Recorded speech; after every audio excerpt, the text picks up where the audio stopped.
in the Black community.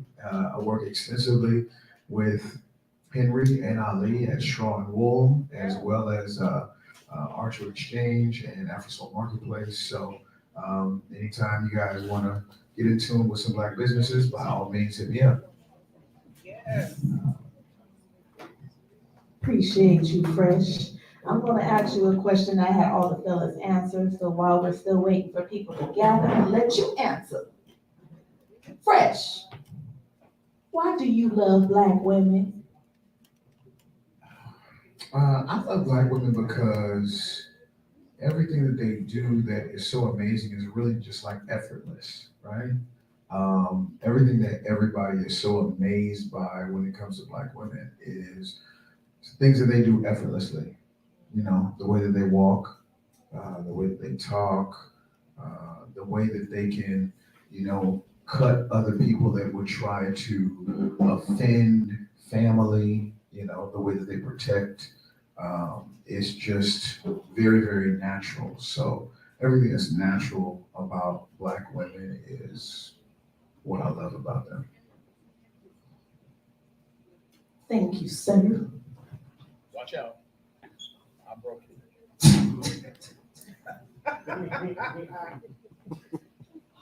All right. So we left off on what do you bring to the table? Moving into, do you guys think that women should shoot their shot more? Yes. Go ahead and take that, Fresh. I think that we've grown very much accustomed to us being for each other, right? And so it gets away from the fact that there may be competition. So we're like, hey, competition doesn't really exist because you're for me. However, in the time that we're thinking that somebody is for us, time continues to pass by. So while everybody else is really shooting their shot at the men that Black women believe that are for them, which they are, everybody else is attacking that man and trying to get him, whether it be for good or for bad. They still want to take his attention. So by all means, if that man belongs to you, act like it. I would say, yeah. My lady shot her shot with me. We've been together a few years now. I know that she wanted me. I felt that she wanted me. She showed me that she wanted me. I didn't have to question it. It felt real and it felt sincere. So I would say, yeah. So, where she at, yo? Where she at? Okay. So I'm gonna take a question to the audience. Okay. Why did you shoot your shot? What made you holler at the man? He came walking through a party I was at, and I just thought he was so gorgeous. And so I stopped his page, and as soon as he made a post, I was like, get on it, I said, tell fine you are, and we've been together ever since. Okay.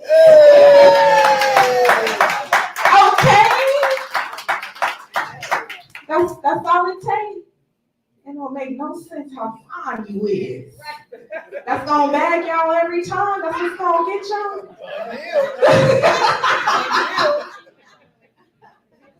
So shooting your shot is a sports analogy. It's basketball, right?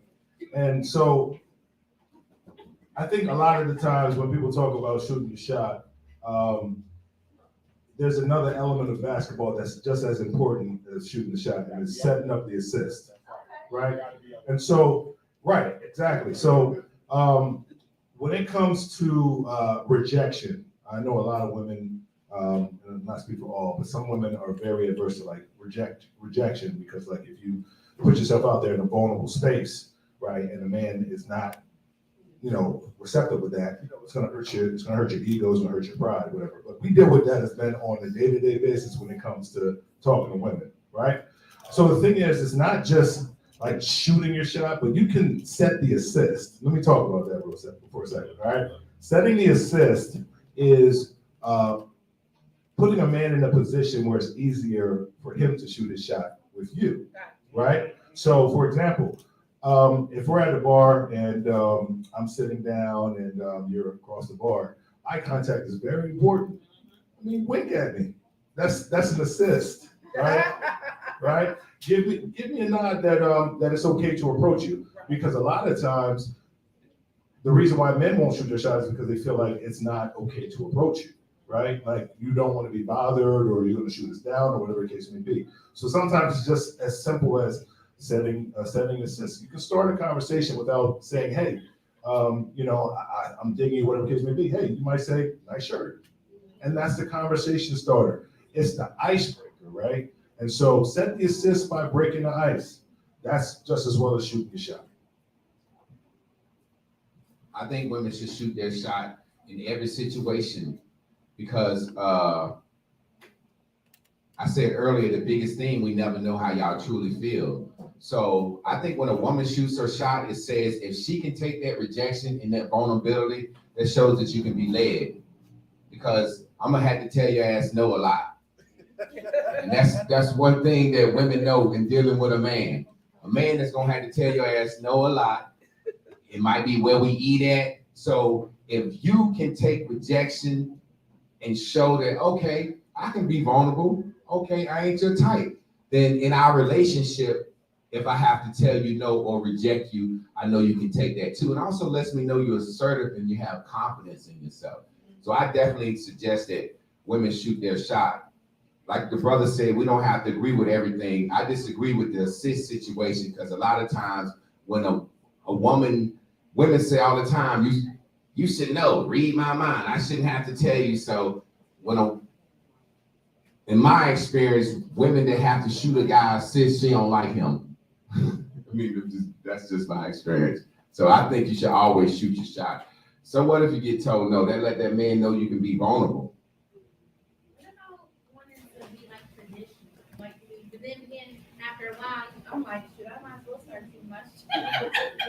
Well, I think one thing that we can agree is that we ain't in that traditional space now. So we got to do something different. I know as myself, as a man, when I was single, that's my type right there. So let's not get that twisted. But I had no type. I was really willing to see what was out there. You know, not that I was just out there, but you know what I'm saying? I don't have a type because it's about what's inside. So, and as humans, we are conditioned to what we're used to. Every woman I'm talking to looked like her. Not all of them want me, it was just her. Maybe I needed to try something new, but as human beings, sometimes we're afraid of the unknown. I don't like extra sedity, prissy, women. But that's just on the surface. If an extra sedity, prissy women came and approached me, I'm like, let me give it a try. You know what I'm saying? So if for nothing else, to introduce the idea of trying something different. And it lets, you'll see, I see this a lot. People will be like, how is he with her? Or vice versa. It's because that person was receptive. That person was cooperative. It's not always about the optics, but you can't get to the inside until you get past the outside.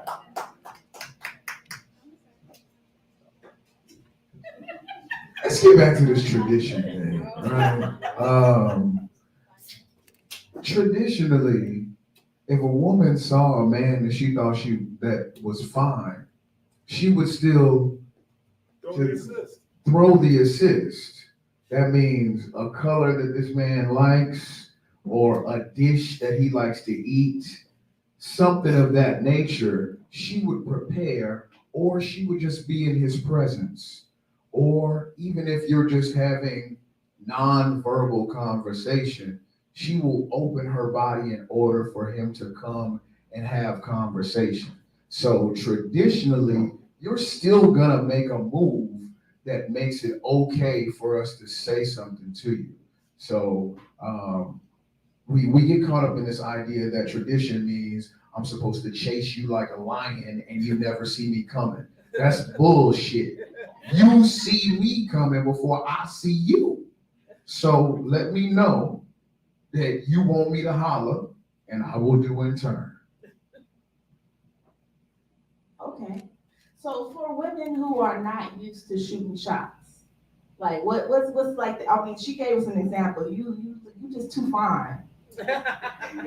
Is that really it for y'all? That's all it takes? Just to walk up on you and just be like, you so fine. Just stare at me. He said stir. I get to stir all the time. Like, I get it. I get it. Then you gotta practice something.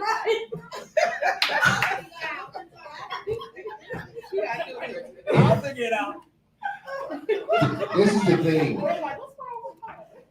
We live in a non-traditional world. I bet you're gonna tell him everything else you want him to do. I bet you ain't gonna have no problem with that. I bet you ain't gonna have no problem with that. So be a grown woman and ain't no walk up to him and tell him, hey, I'm digging you. What's so hard about that? What's so hard about a woman expressing the truth for once? What's so hard about a woman not sitting back, hey, look at the big boy, come on. What if he's square? What if he don't catch that? You know what I'm saying? It's like, what's so hard about a woman being open, honest, and upfront? What's so hard about that? Let me stick my butt out a little bit so he can know he can walk by. Like, why is it always gotta be like that? Who said it? Do the guy that you trying to holler at you shame for that? So what does it matter about everybody else? What does it matter about everybody else thinking that shooting your shot is wrong if the guy you shoot your shot with don't think it's wrong?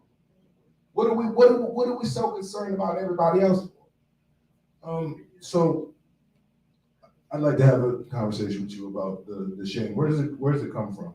Not like, it's not me personally, but just, you know, on social media, we're out there or we're shooting our shot, or we present ourselves in certain ways, certain men don't like that. So it's like, we don't know you and we may not know what you like or whatever, but we're being genuine and that's how we come off and approach people.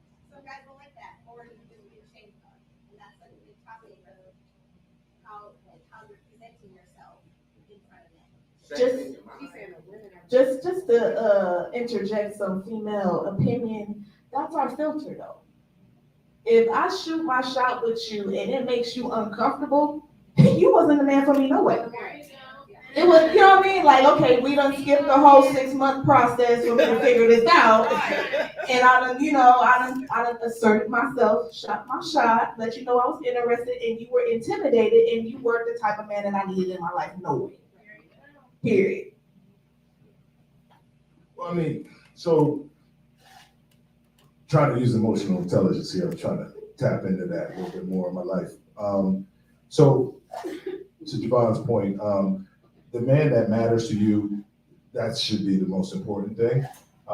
You know, the outside noise of what everyone else is doing, that's the echo chamber that keeps you single, I think, right? Because ultimately you have a bunch of people that's like, oh, I'm not gonna shoot my shot, but like, it's worth it, right? Like if you find that man that's like undeniable, I have to say something to this man because I may not have an opportunity to see him again ever, man. And so you miss what Wayne Gretzky said, you miss 100% of the shots you don't take. You know what I mean? So it's important. You never know. It's like life is about moments. Life is about moments of truth. And that moment of truth right there, the indecision, when you saying, I don't think I'm gonna do it because what if he, rejects me or what everybody else thinks, is a difference between you being single and you being in a relationship. Like, that's really the reality of the situation. For sure. Next topic brought to my attention was, do you believe it is a good idea for a woman to be with a man that she has to build up financially, emotionally, or spiritually?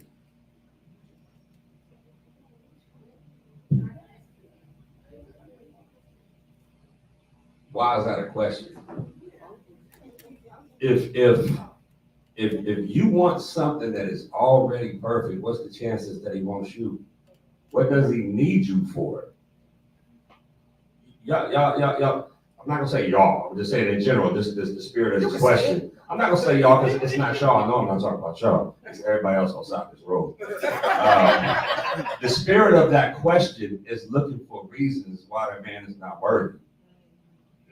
But if he did the same with you, we would never have a conversation. Then don't you think it's more valuable You gonna pay $100,000 for a brand new car off the lot, or you gonna pay $20,000 for a car and you turn it into a $100,000 car? How much, what you gonna value more? You know what I mean? You're gonna look at every nook and cranny on that car and remember when you got that seat restored, when you bought those rims, and you're gonna have an emotional connection to it. And he's gonna have an emotional connection to you. Because I said this at the beginning, that what my wife brought me, the intangibles, were things that I didn't even know existed. You know what I'm saying? So if you're looking for somebody perfect, just know that he is too. That was the word. So I think there's like a question behind this question, which is like, should you deal with a man who isn't already established and your goal is, and he's trying to, like, he's struggling to make it and that sort of thing. Listen, that's really up to your preference. I'm not saying that you should or you shouldn't with that. The reality of the situation is, like, we're in our 40s now, as opposed to, like, to me, that question is like when you're 20, right? You're 21 and you're trying to get established, whatever the case may be.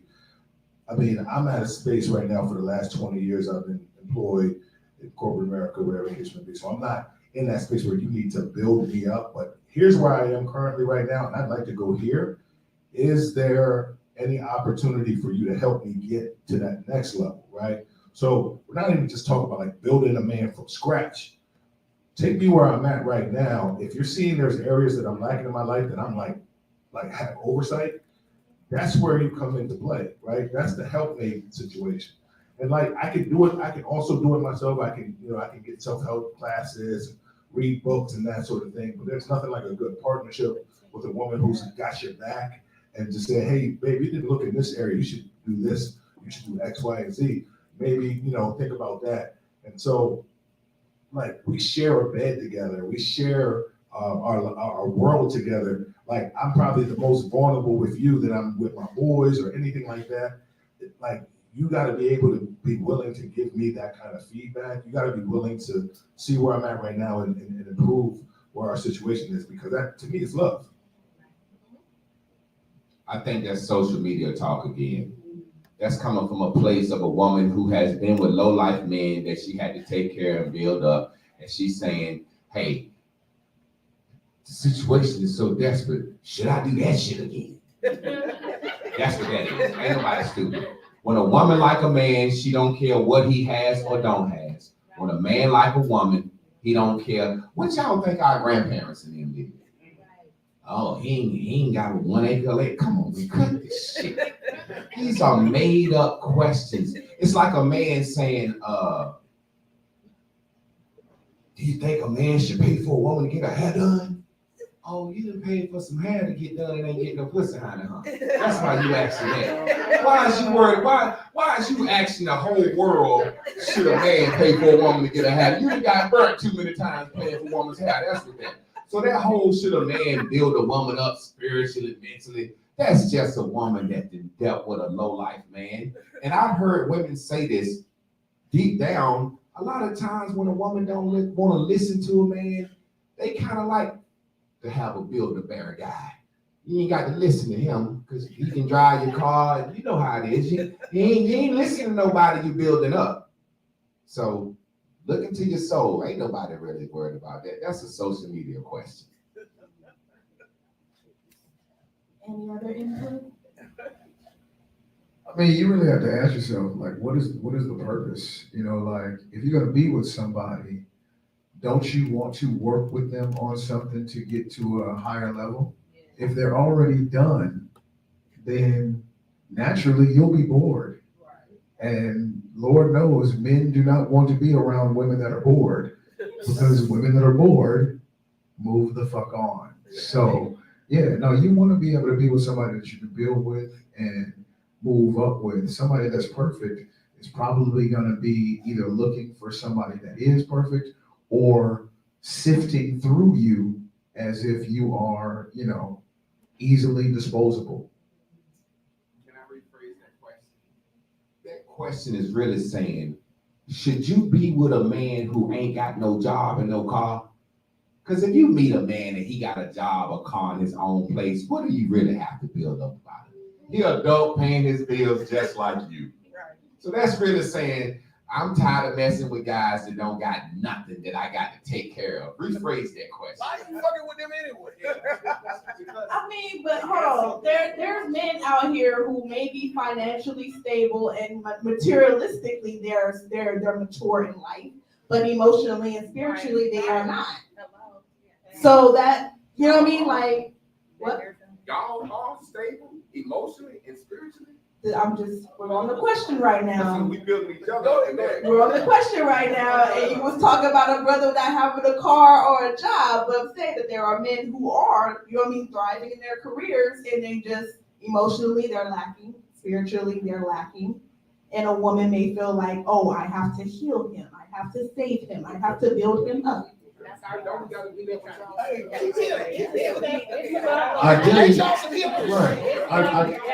Ideally, we want to be building up each other. I'm building you up and you building me up too. We're both trying to get to the end result of who we want to be as a person, financially, mentally, spiritually, physically. We both on the diet, we both in the gym, we both working on our credit, we both trying to excel in our particular careers, we're both building up each other. If you're dealing with a broke guy, that's a you problem.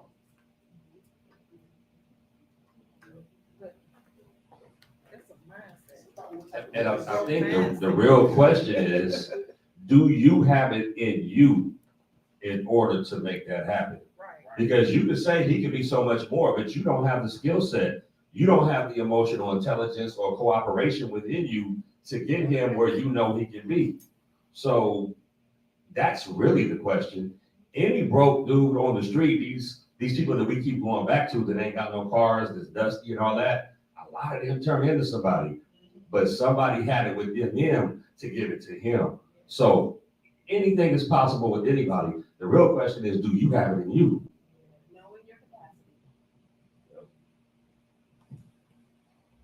Absolutely. So, just to get on a little more positivity, fellas, if you had to dedicate a song, a book, or a movie for Black women to learn from, what would it be?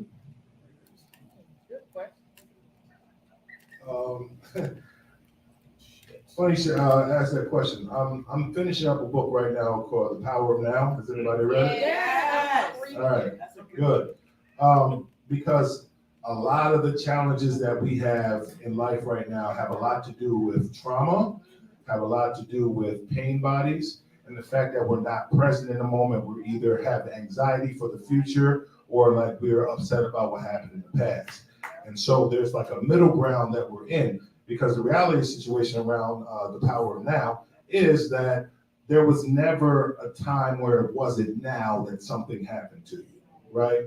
So if you're putting anything off into the future, you're really not putting it off into the future, because the future is always going to be now. Whenever you say that you're going to do something, like for example, Frank started a business, Wooden Spoon. She's doing her thing, right? And so how long were you thinking about like putting that business together, right? But when you decided to do it in the present, it was that moment now. It happened now. So we can't keep thinking about what happened in the past, and we can't keep thinking about what's going to happen in the future.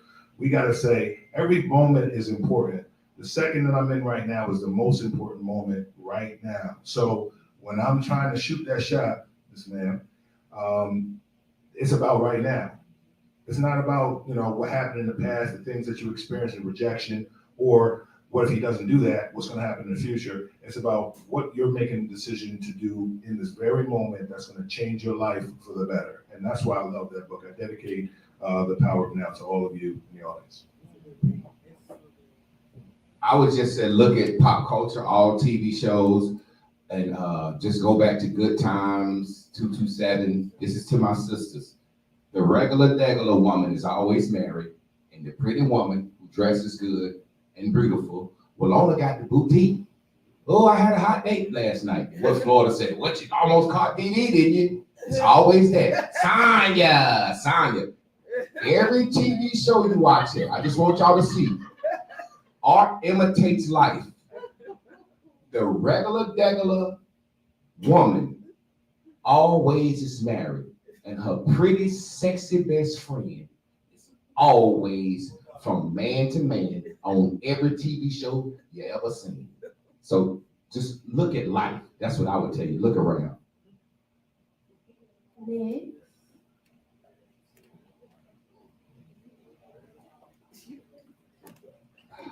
It's funny. Before you, it is kind of messing me up that you even asked that question. But I dedicate to all Black women, Bridges. You sing that with Denzel Washington. Fences, is that what it is? Well, that too. Fences.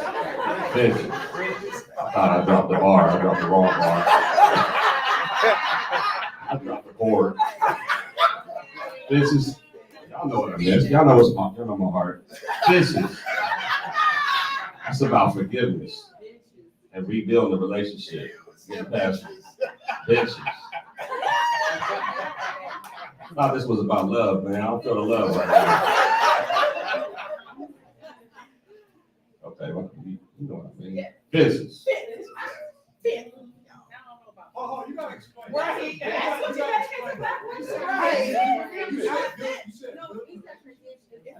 explain. Rebuilding your relationship. No? I think we got a mic. It's- We got a mic opportunity out there. How did you see the movie? So, and the reason I say this, I'm going to go ahead and make a calculated guess that the reason the majority of women are being single is because of something that another man has done to you. And you probably couldn't get past it. You probably hold on to it. You probably got a bitter space within your existence because of what somebody else did to you. That's just a calculated guess based on my conversations with people and my experience. So it's a matter of forgiveness and getting past it. That's an extreme situation, of course. He had a family across town, but she was still there with him. And so that's what I would say. Like I said, we ain't got to agree, but fences.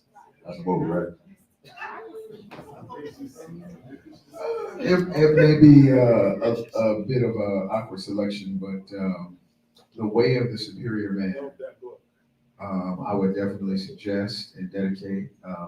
You get a chance to see the way that men view themselves from personal growth to family growth to societal growth, and how they graduate in each one of those levels and what they expect of their partner as far as support and fellow and fellowship in order to be able to graduate to those levels. So The Way of the Superior Man, I would definitely dedicate.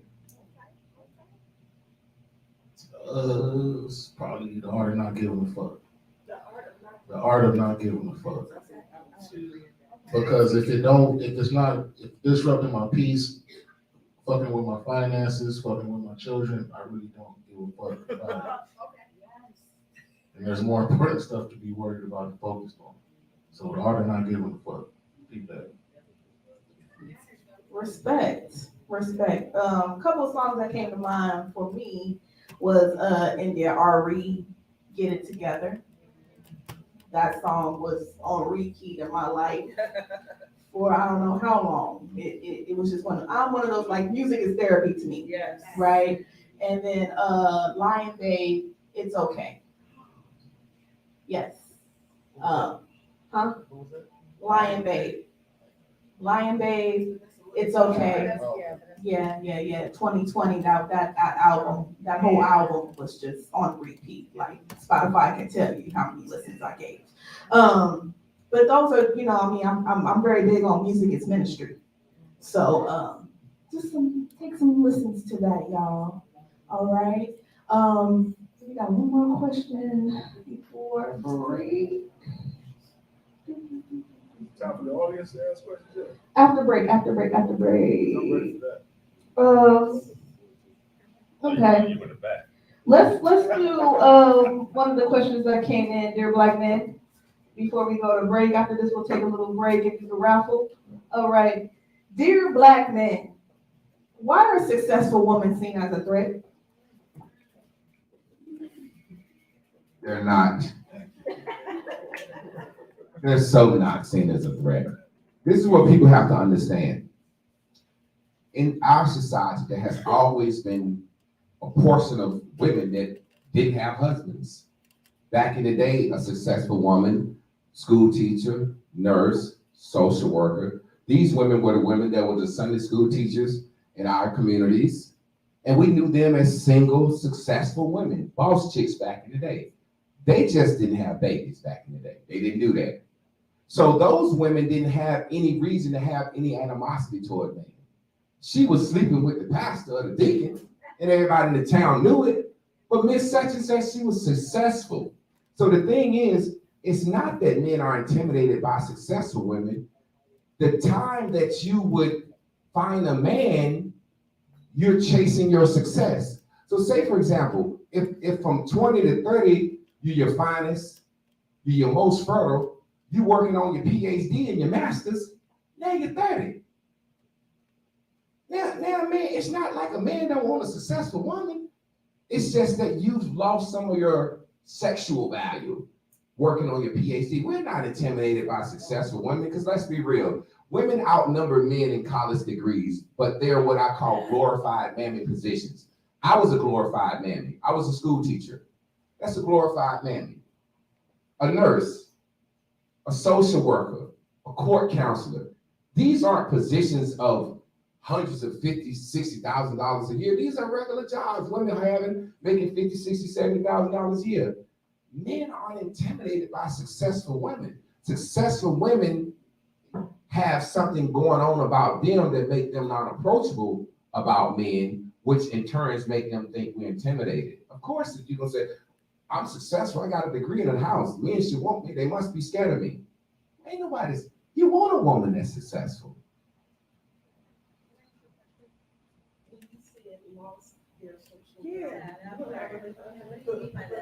Can you repeat the question so they can hear it too? Repeat her question.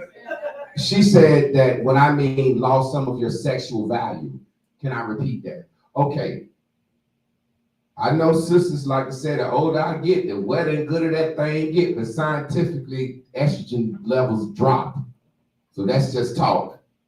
Well, listen to what I'm saying. Just listen to what I'm saying. The point I'm making is, fellas, are women more sexy and attractive from 20 to 30 or to 30 or to 40?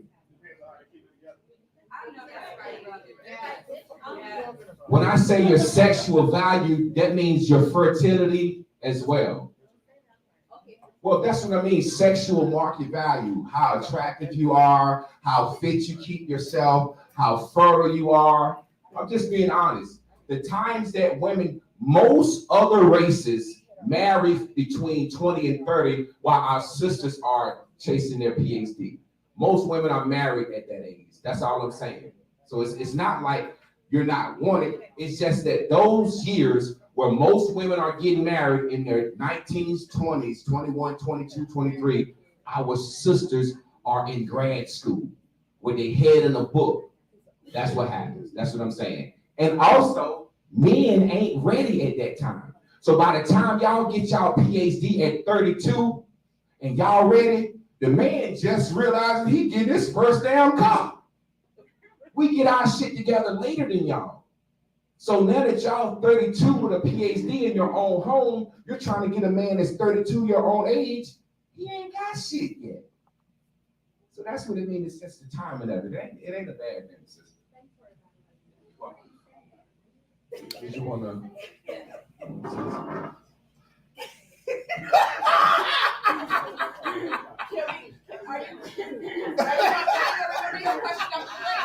Are you gonna remember it?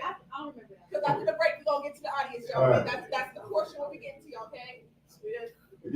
Again, so all the men on the stage, we're all men, but we don't always agree with everything that everyone says, right? I do believe that there's a lot of men that are intimidated by successful women, because I know a lot of men who are intimidated by successful women. Nah, they're men, regardless. They have the right chromosomes to be men. That's how I'm talking. That's how I look at them. There are men that are intimidated by successful women. I'm not intimidated by successful women. I'm a successful man. And so when it comes to conversation with successful women, that's kind of like my equal. That's how I look at it. However, it's not necessarily just intimidation always. It could also be like the demeanor and what you using the title as kind of like your that's who you are as opposed to what you do, right?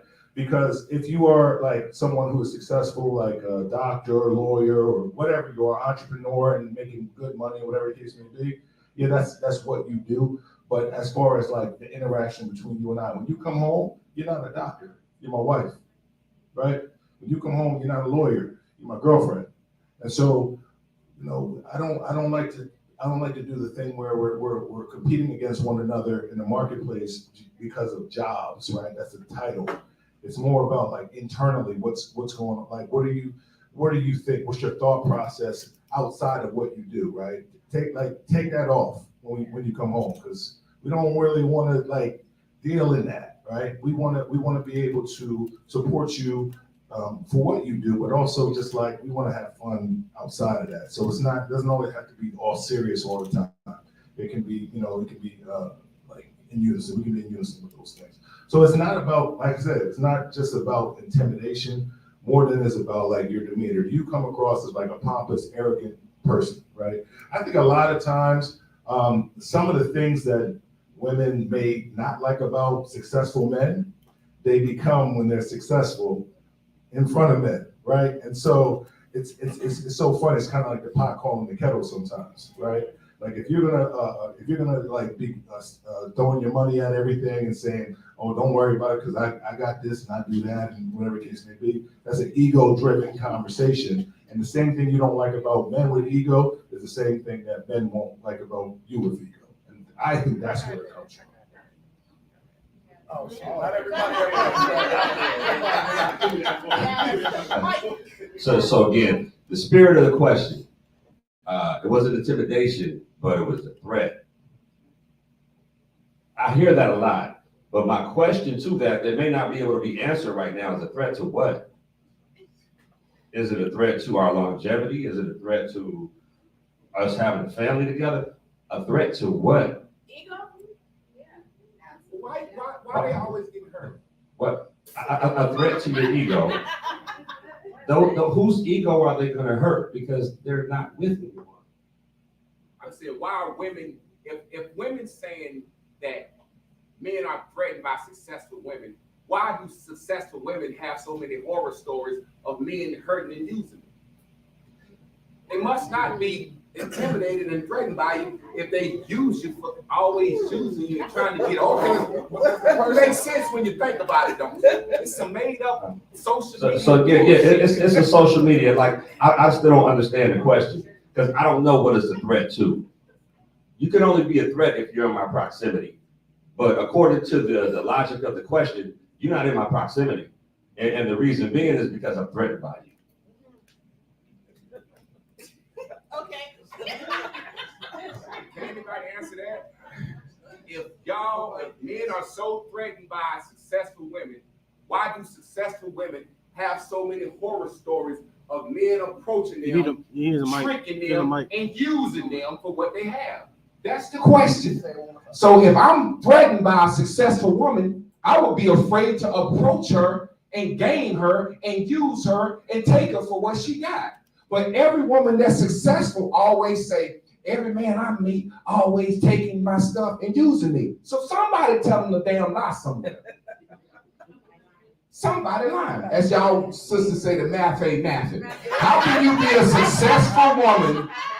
How can you be a successful woman and you say, men are threatened by me, they don't want to approach me, they're afraid of me, but then in the next breath, yeah, my last 3 guys, one of them got me for my credit card, he stole my bank. How is this keep happening if men threatened by you? It's some made up social media bullshit that successful women say when don't nobody want their ass. You wanted me to be honest. This is not in the spirit of, I'm asking you, why can't nobody tell me why are y'all always getting hurt and ran through and played if people scatter you? Save your questions until after the break, please. Listen,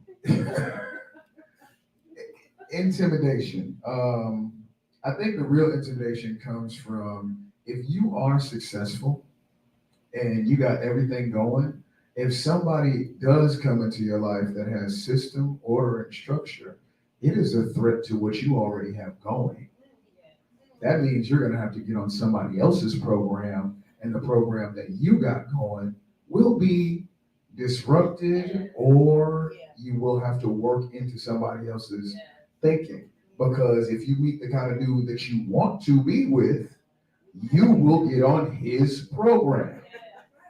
Now, as far as the other side of the intimidation, quite honestly, most men are not intimidated. If anything, like piggybacking on what the other brothers have said, a lot of times when sisters or just women come into success, there could be some things about their personality with that success that are just plain annoying.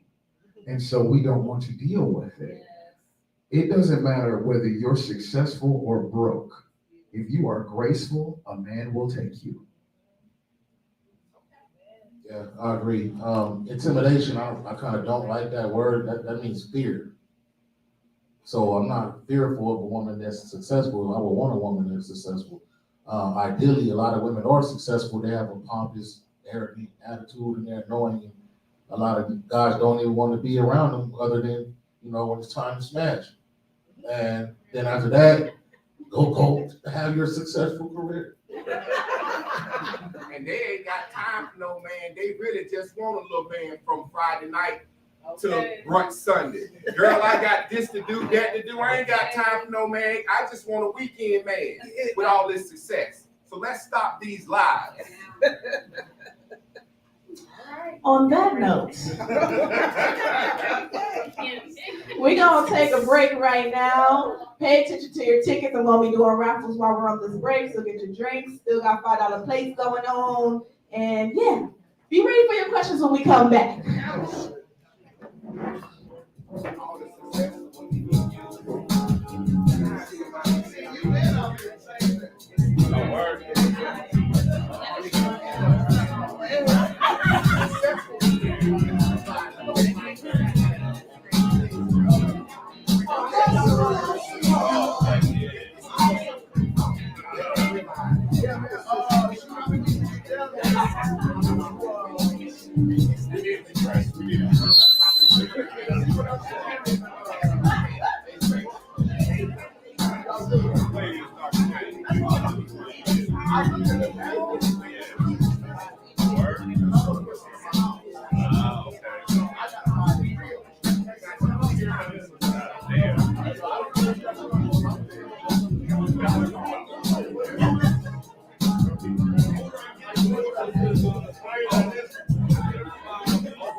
Hey, right here, did you how much 1%?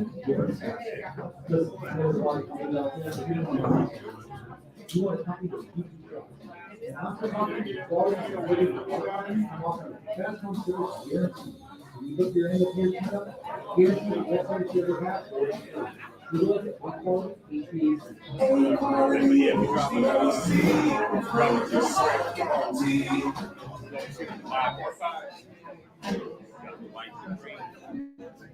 Yeah, we just did it. You know, we gotta put it on the way for the show. So I can drop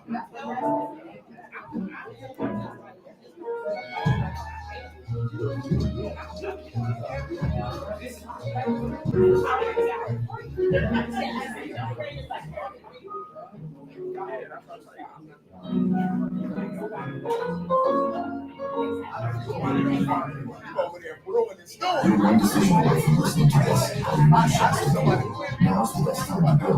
Adobe has over 57 years of experience in innovation, shapes the rules of design to last longer. All right, where your raffle tickets, where your raffle tickets at? We got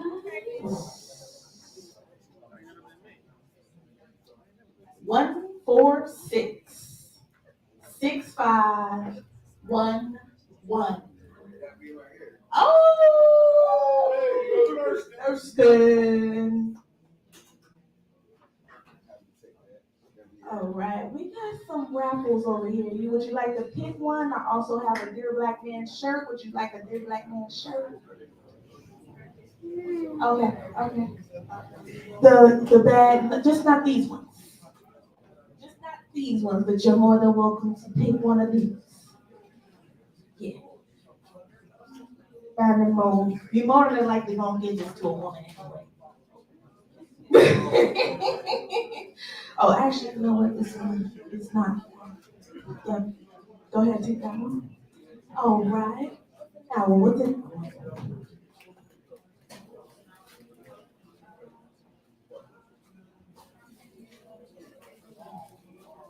Okay, that's from Auntie Free. That's the fucking candle.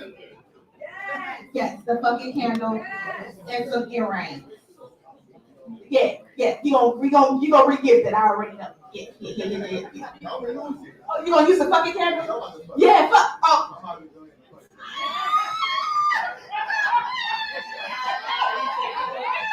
Not quite the concept, but I'm gonna go with it. I'm gonna do whatever it is that you do with your candle, sir.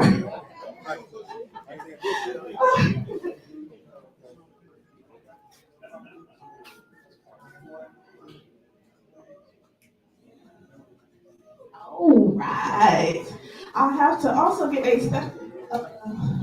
special gift to, I'm gonna mess up her name, Jawan Calhoun.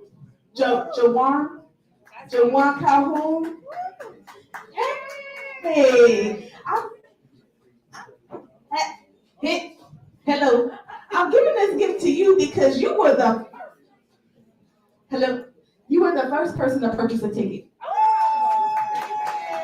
Thank you for support. Oh yeah, picture.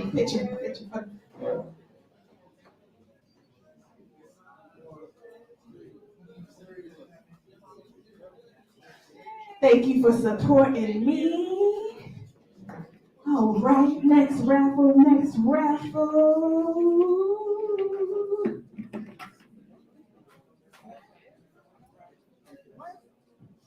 146 6506.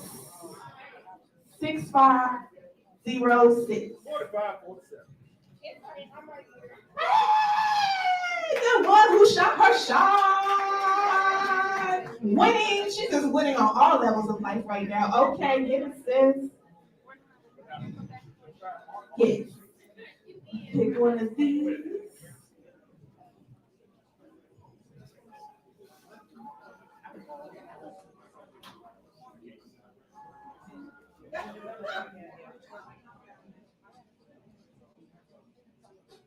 Yeah. That is from Michelle and Hair. Okay. I believe it's a shower cap, a satin pillowcase, and a silk something. She hooked it up. Hold on, picture.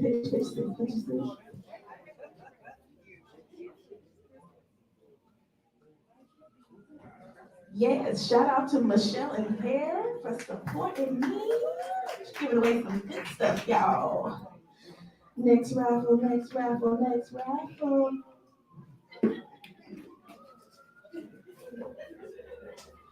We got 146 6502.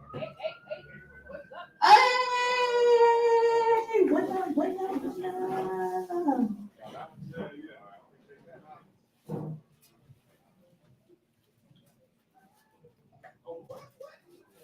All right, got these items over here.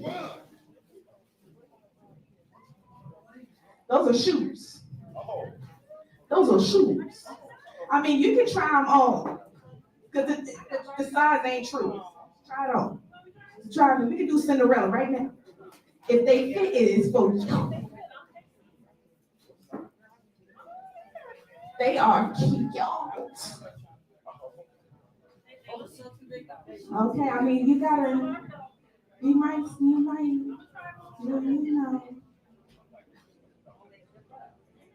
you little fancy.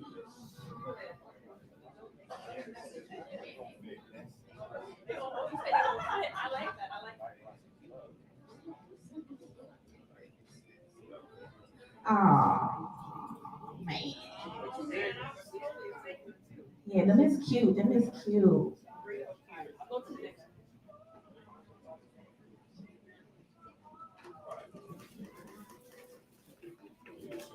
You know my foot size is the average size. That's right. I'm just saying. Okay.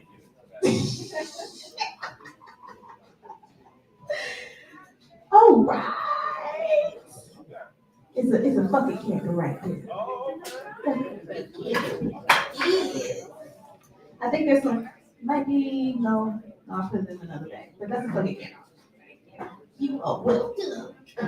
We got 146 6508.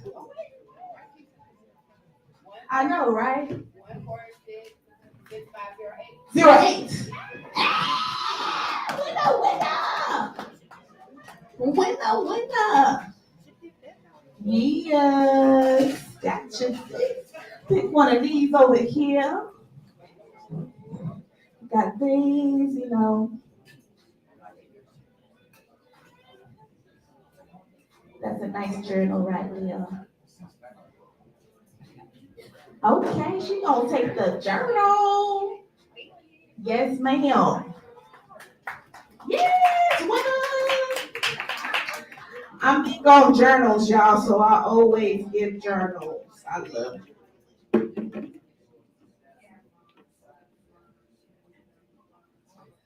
Okay, 146 6514. 6514. Going once, going twice, going 3 times.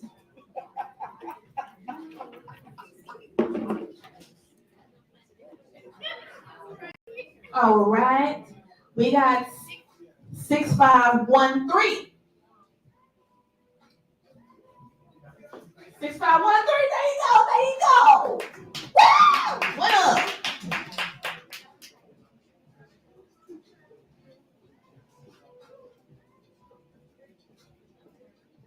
Yes, ma'am. Yes. Shoes or that thinking bag right there. You want to try them on, make sure they fit. I'm a little jealous. It's all good. It's all good. I encourage you to make sure that they fit. Okay.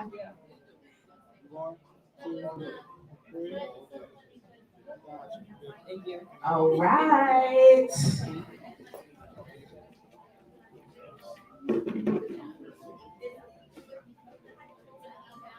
We got 146 6498. 6498. Yeah! She always be winning. Go ahead and take that last gift right there. Yes, ma'am. That's from Ever Crafting Creations. We gotta get pictures. We gotta get a picture. It's a really cute tumbler.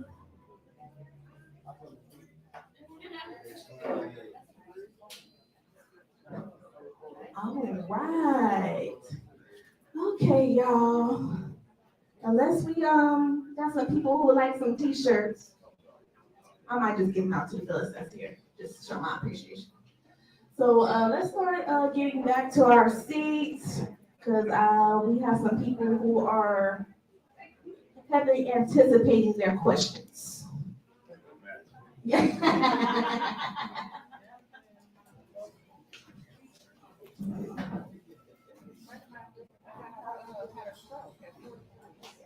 Are they okay? Yeah. We had put together a basket for her. She just got here. Dang, I can't believe 43, that's young. that is.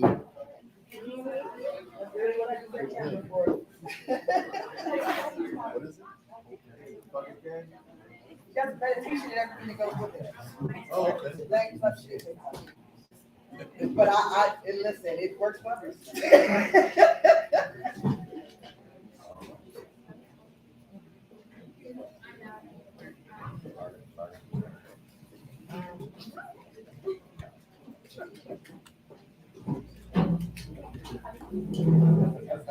All right.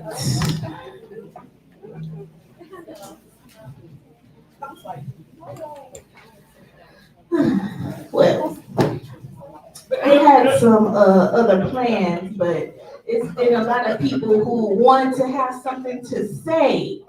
So we are going to open the floor to the audience. And if you would kindly raise your hand, I will sashay over to you. Make sure they have the mic Yes, or repeat the question. yes, I'm gonna take them the mic. So anybody want to start with a question, their statement, their response to anything that the speakers have said thus far? Don't be intimidated now. Don't be intimidated now. Okay, we're gonna go here and then we're gonna go there. Okay. Mine is more a statement back to the whole shoot your shot. I know a lot of women feel like, especially now we're in the online dating world. And so I met my husband online. And what I found online is that a lot of people's their profiles were like, I don't want no man to do this, I don't want to do that. And I was like, why is everybody so negative like that? I also felt the same with men. Like I would swipe any man that was just like, I don't want no gold digger woman, I don't want this, I don't want this. Hello? Okay. How do you start off with the negativity? But what I noticed that is I like the whole, maybe not necessarily jumping up to somebody. I don't think I could just say, hey, I want you, you fine. But I do like the assist. So I just wanted to add to that. I love that, being open and letting a man feel comfortable to approach you. So thank you for sharing that, because what I did on the online is I would just compliment somebody, like, I like your shirt, or I like something on there, or your smile is not, and it opened them up to come into the conversation, into my DMs, and then we could talk. Because a lot of men are like, they feel too, like they want to feel like somebody wants them or likes them too. They don't always want to feel like they always have to be approached. So I really appreciate that in the conversation. Any response, fellas? So it takes a lot of confidence to, like, you know, walk up to a woman that you're interested in. So again, I think a lot of men are used to rejection, right? And so we do it more often because it's customary that the man should be the one that, shoots the shot, right? And again, if it's easy to approach you, then it's easy to have a conversation with you. It can, turn into something, right? And so, again, I think overall, like demeanor, like the way that you never know, they talk about the resting beef. I'm not going to say it, but they're going to talk about the resting face, right? And so the approach that a man would have to come to kind of break down the defense systems that are already up, because most of the time, what I think, just my personal opinion, is that there's like a defense system that we got to get through. It's like pranks. We got to like reassure that we're not a creep, right? And then we have to like, speak to like things that you're interested in and try to break down those walls immediately. So like, meet us halfway there, and I think it makes it a better conversation. We can take a lot. Makes sense. You're gonna go over here. I'm gonna go first. Hi, everybody. My name is Tina. So I'm in my 40s. My 20s was pretty much married with children. I have 4 children with my ex-husband. And I've been single since 2009. But what I found is when you do approach a man, they'll either say she's thirsty or she's pressing me. So, like, what is the approach that you're looking for? And then also for men that are in their 30s that are just getting themselves together, and a woman who's in her 40s and already established, what age would a man in his 30s be going for a woman at that age? Someone in their 20s, someone more mature and established? What does that look like for men?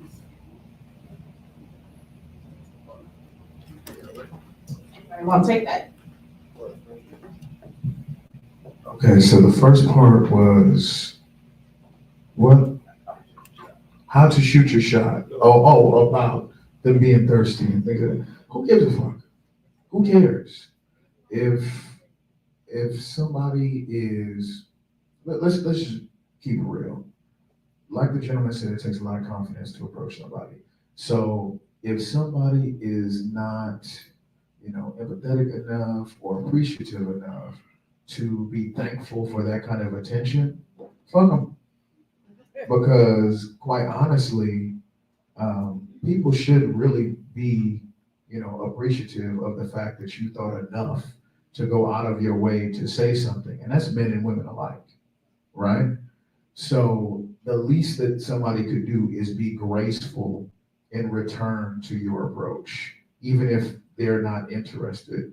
So if somebody would take the opportunity of your vulnerability to then shit on that, approach, you wouldn't want to deal with that anyway. So I would say continue to be thirsty.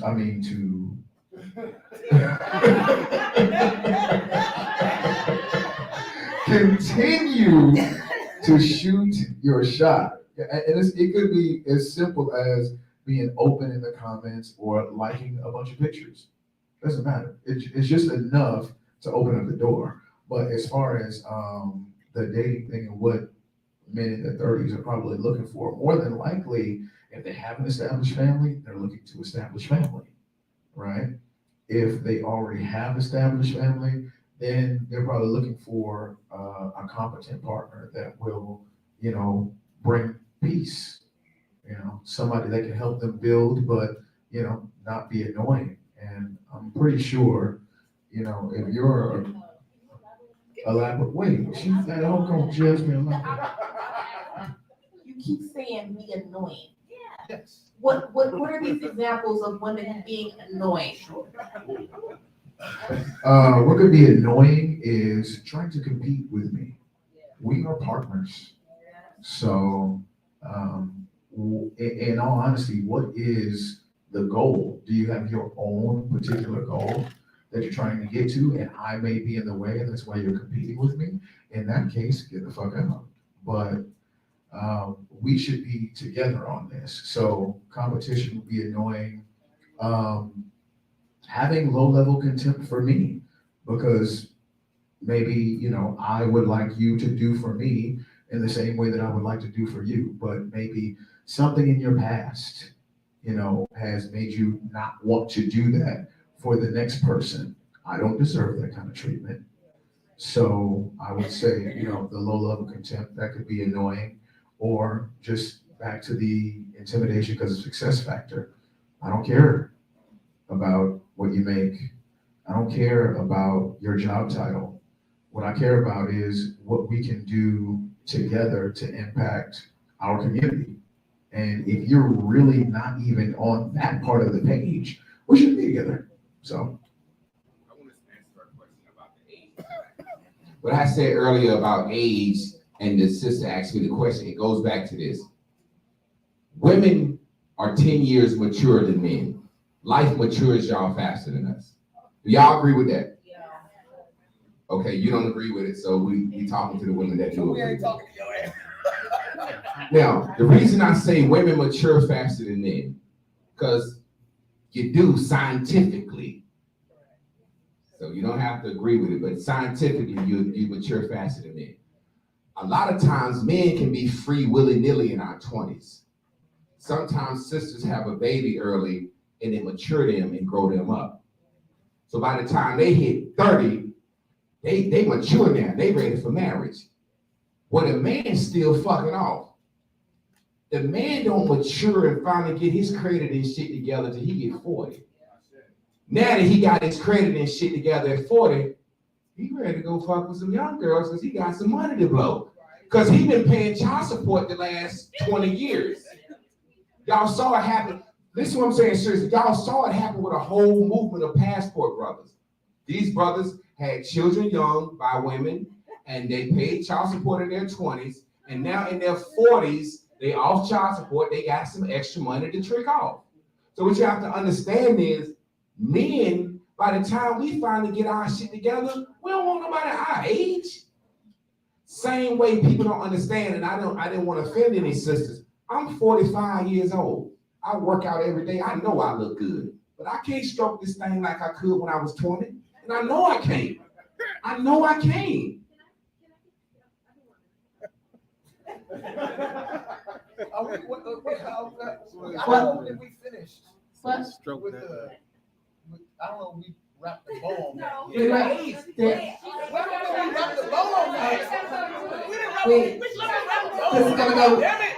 over here, one more. This- Okay, so I agree with. I wasn't paying child support in my 20s. I know, no, I'm not, so I know everybody's individual, and that's actually my point here. Is that when you're talking, like some of the statements that you made in regards to women and their age and sexuality, you have to remember that Black women have a lot of trauma in our early 20s. And so I know for me, true sexual experiences and like the ability to tap into that moment did not come for me until my 30s. So if you are looking for younger women and you just trying to get something that's empty. And I just feel like it's not fair to kind of say, oh, well, when you're this age, you don't have that ability or whatever. I'm better than I was when I was 20. And you know what? And so I think you do need to kind of just rephrase how that I get came what you're across. saying. I agree with you. You could be, but the point is, by the time a man gets 45, he don't want a 45-year-old woman because I think that's you. No, it's not. It's not. Well, let me tell you.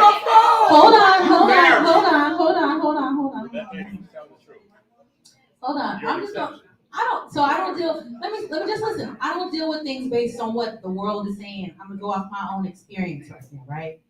As a 45-year-old woman, a lot of men want me. So I don't experience that. I don't know where that comes from, where it's men don't want a 45-year-old woman. So I get the stereotype. That's cool, but I'm just saying, I don't see that. I don't know if any other women that are in their 40s disagree with me. y'all taking it the wrong way. But moving on from the other, there's a few things that he said that I didn't. A lot of these men, I'm over 40, the men, they were over 40, they didn't want to date no young women with little kids and all that stuff. They wanted a grown woman. That's what I'm saying. So that we could be empty nesters and travel and do all this stuff. But again, my point was that everything is individualized. I think we can't put broad strokes over everything. That is my point. Okay, so I'm just saying, you said that about the social media question, so, even those statements that you're saying could be social media or universal thoughts that are not true. Okay, let me ask you this. We know we can't paint with broad strokes. Okay. Black people like chicken. All right, that's a broad stroke, but we. Well, you got two vegans right here. They don't eat no damn chicken. That's the exception. That's the It's 2 of them. That's the It's exception. 2 of them. Stop using the exception. All right. We gotta go back to the panel. Listen, the man is, listen, exceptions, exception, okay? But stop playing like that's the normal thing. The man said, put it like this, we ain't even gotta go over what the man said. Most of the time when a man reaches his peak ability to be able to provide for a family is the same age that he said, okay? So by the time that he gets there, he wants to build a family. It would be an exception for him to be able to build. I didn't make it where I was going yet. You guys are taking statistics from Universal and not because we dealing with things in general. No, we just looking around. Are you saying women in their 40s like myself should be dating someone who's what? If he's 45, he wants somebody who's 25, what age group are we supposed to? So you should be dating for what it is that you're looking to do, right? If somebody's looking to build a family, they're gonna be going with people that are more fertile, right? Okay, so in this young lady's case, the gentleman that she met, he wasn't looking to build a family, right? Okay, cool. So if you're not looking to build a family, then you should be looking for gentlemen that are in your age range that already have a family, or perhaps older, that look at you like, damn, you know what I'm saying? As opposed to the gentlemen that would be your age that are looking for women that they want to put babies inside of. It ain't no personal hard feelings, I promise. It's not, it's just the reality of the situation. I can still have paid for long, but I'm saying right now, I feel like you guys are. You feel, Exactly. My solar plexus is speaking that you are talking about a statistic that is a broad stroke. When it comes to- statistics are broad. When it comes to a black woman. You're a married black woman and a women thing saying, can why am I have single? No, I'm talking about the fact So, that it's black not women everybody. are not white women. Black women can have babies longer than white women. Oh, Lord, stop the bullshit. Listen, yes. Yeah, look. Oh, you're right. I'm sorry. If I'm 45, I'm not 45, I'm 42. But I don't want a 25 me personally. I don't feel like we have nothing in common besides in the bedroom. After that, you're gonna annoy the shit out of me because the music I like, you're not gonna like. The things that you think are dope, I'm gonna think is stupid. Like I don't want that. You Me wanna have a baby personally. right now?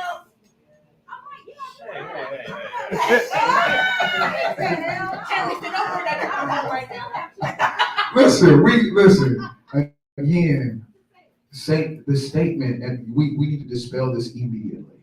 The statement of normalizing the fact that, okay, because you have melanin, that you can have children later, it doesn't mean that you should, or it is as safe as it would be in your younger years. Can we agree to that? Can we agree that you have a more at-risk pregnancy later? Can we agree? It's a yes or no question. I just want to see if you can do it.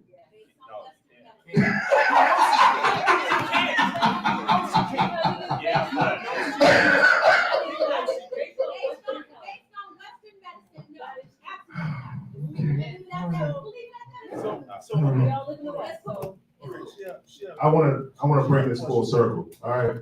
Can I give an anecdotal experience? My mother has 7 sisters, right? From Jamaica. I'm pretty sure that my grandmother, when she had babies, was well off into her 40s when she was having babies. All right. So it can happen, right? My father had me at 54 years old. Okay. And so he was having babies in his latter part of his life, right? So it can happen. Those things can happen. My take on it, as far as like relationships goes, age and that sort of thing, is funny because I'll go to certain places and women will say, "Oh, you're 39 years old, you're a baby," right? But I don't think it's about age. I think it's about experience. I think it's about because in my take, if you have more experiences than someone that's older than you, then as far as comparables are concerned, it's not about the age. It's about what has happened to you over your life, what you've learned, what you've acquired, that sort of thing, right? So it's not necessarily an age thing, right? It's a mentality thing. So I would say date someone in your same mindset, mentality, before you look at age, right? Because sometimes it's not just about that, it's about the experience, right? Can I say something? Because we can't talk in circles. Didn't we just establish that women are 10 years mature than men? Okay, now look, watch this. If we've established that women are 10 years older than men in maturity, we established that and all the women agree. So if you're 40 and you're 10 years older than the average man in maturity, then you need to date somebody 50. He on your level, maturity-wise. Men don't mature to a certain age. And peep this, just because you can have babies at 45, 50, I'm 45. My wife I got a 2-year-old daughter. My wife had her at 46, and she got a 6-pack of abs to this day. I got 3 children. My wife had my daughter at 46 years old, so I know it's possible. Do that mean I wanted that?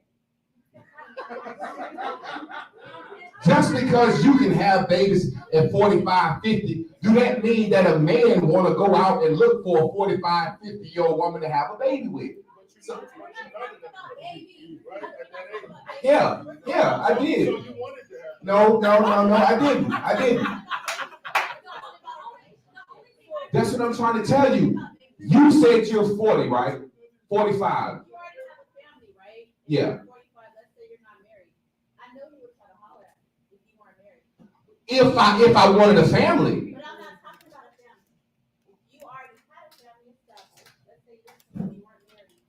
Yeah, you would try to holler. Well, let me ask you this, and this is real talk. You got a man now? So how you know I would try to holler at you and ain't nobody else trying to holler at you? But you don't have a man. You see the point I'm making? I know, sister, I'm not being combative. Notice what you just said. They said they don't want to generalize. This sister just told me if I won't marry, she know I would holler at her. That you can't get no more goddamn general than that. This sister just basically told me if I didn't have a woman, she knows she fine enough for me to holler at her. She just told me that right here in front of y'all. You see what I mean? So when we talk about generalize, Ooh, okay, we got a fella back here. Let's get to another brother. I held it as long as I could. Okay. So let's talk relevance. I'm 33 years old, aerospace degree, engineer, trained to be a pilot.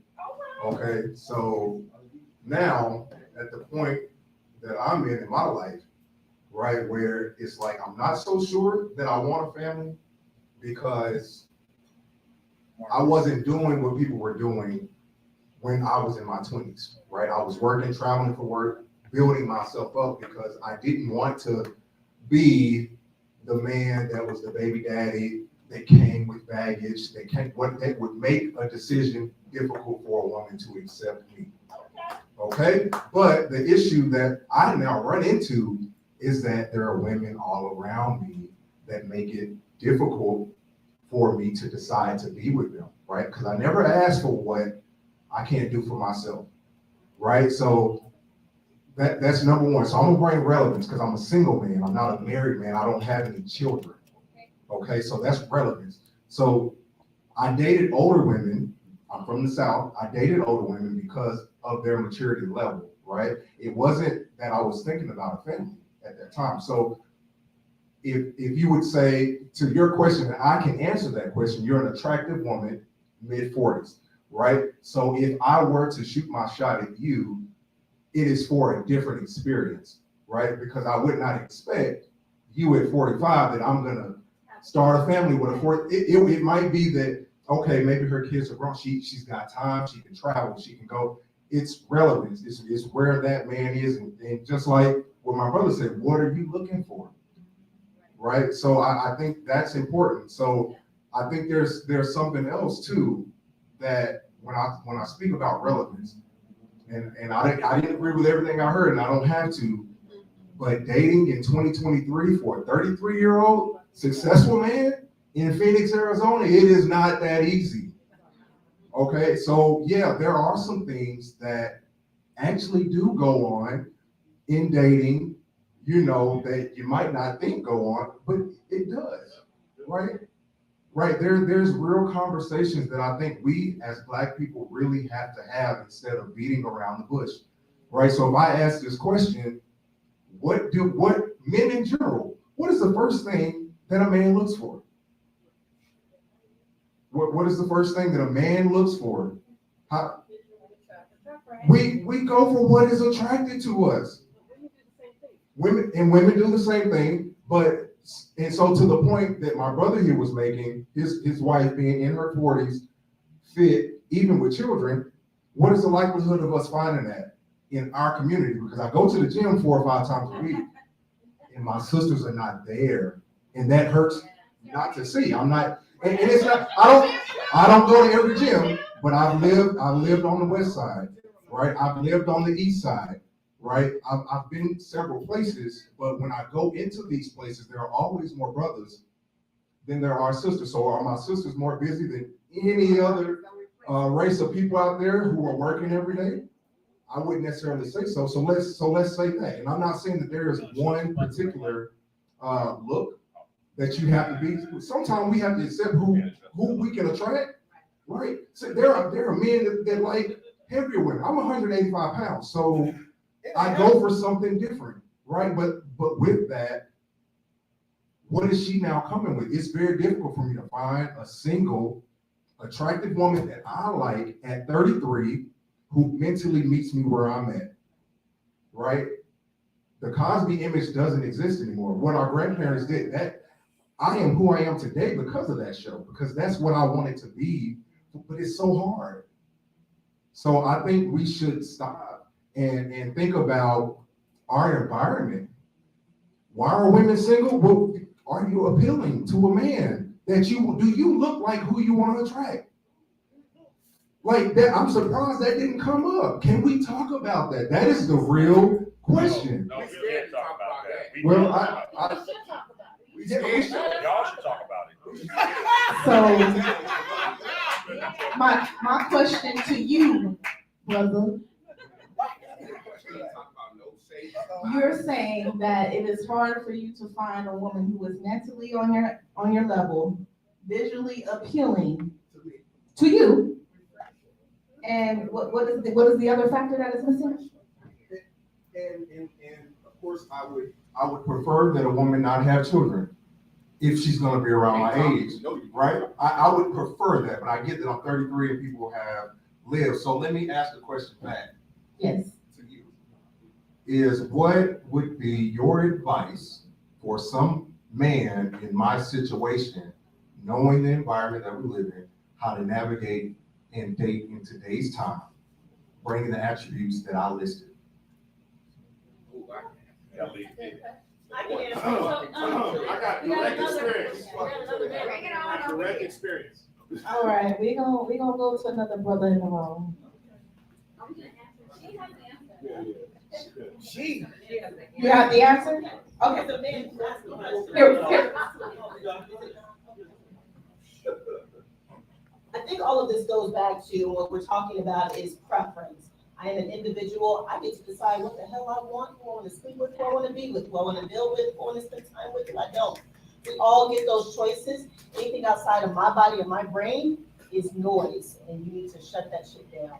That's the first thing. Second of all, your preference, right? I might go to Arby's, which I don't. I think that's mafia owned, really, honestly. But I might go to Arby's and they out of cheese. I get to make the decision on whether or not I'm going to accept that or not. Again, going right back to preference, right? I think it's important that you stick to your goals, you stick to what you're doing, you stick to what you want, and find it. It's really, really simple. All right, that's it for now. And just to understand that there may be some good people worth compromising for. Yes, absolutely. You might find everything, but she might have a kid. She might have one kid. That's true. So, Okay. And maybe your bucket list is what's keeping that's more of a reality. Yeah. That's more of a reality. Yes. She might be. Yeah. You got options. Well, Yes, keep living. but I think the thing is she available, right? Is she available for me to receive and know that she is a good person? Because a lot of times I don't get that experience with a woman that has a child because she's not available for me to get that time in because she's busy with a family. So Speak up, man. Sorry, speak up. I'll give that. So as a newly single mother, but 4 years removed, right? I make time for who I want to spend time with. You sometimes have to fit into daughter's practices, this and that, and maybe late, and maybe early, and maybe happy hour, maybe whatever, right? But if I'm going to set my intentions to spend time with you, you have to make it worth my while. You can't. So that's the problem. But also, here we go. but also, no. Hold on a minute. And what I mean in that is, I'm going to make myself available, and so I'm going to make it worth your walk too. We both equally have to be involved in this, especially if I'm gonna break away from my life and I'm gonna respect your time that you're breaking away from your life to spend time with me. That has to be an equal consensus, right? And we're gonna make the best of that time together, and then we're gonna move on and do whatever. But if we are jerking the time off and not being responsible and I'm too busy for last minute calls, you're not available, all of a sudden, like, all of that is ridiculous. And so you were saying something, but what was it? This man has options. We all do. No. Women, listen. no. Women are chosen by men. We just talked about y'all not shooting y'all shot. This man has options, meaning this. You have options of the men that choose you, meaning 5 guys in this room could want to talk to you, and you pick the best of the 5. He can go pick anything he wants.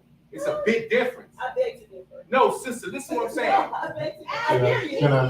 Can I finally ask my question? So, You got the mic talk. let me just say this. So I'm in my 30s, right? And I have dated in Phoenix for the last 15 years. Okay. One of the things I can say is that it is difficult to date in Phoenix when you have a problem observing yourself in the people that you meet. So if you can't see who you are that drew to you, who you are in contact with, then you're not going to be able to evolve and understand what type of relationship you should have with the people that you meet, right? So that's number one.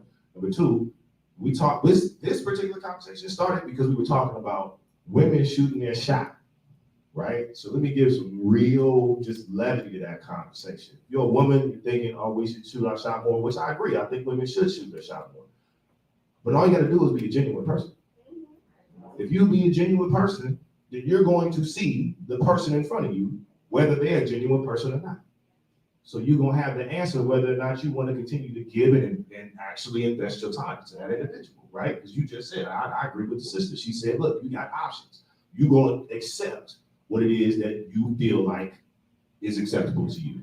But I'll say it like this, you also going to accept what you think you deserve, right? So if you don't understand how valuable you are, when you come into a situation, you decide to say, oh, I'm gonna shoot my shot. What are you shooting your shot at? What are you shooting your shot at? Are you open? Right. Okay. And what I mean by that is, have you moved yourself into a position where not only you can see the basket, but the basket can see you, right? And if you can see the basket and the basket see you, you gotta know, do I want this 2-pointer? Should I go for this 3-pointer? Can I afford to be around a man who ain't gonna have time for me? Can I afford to be around a woman who's not gonna respect me? You feel what I'm saying?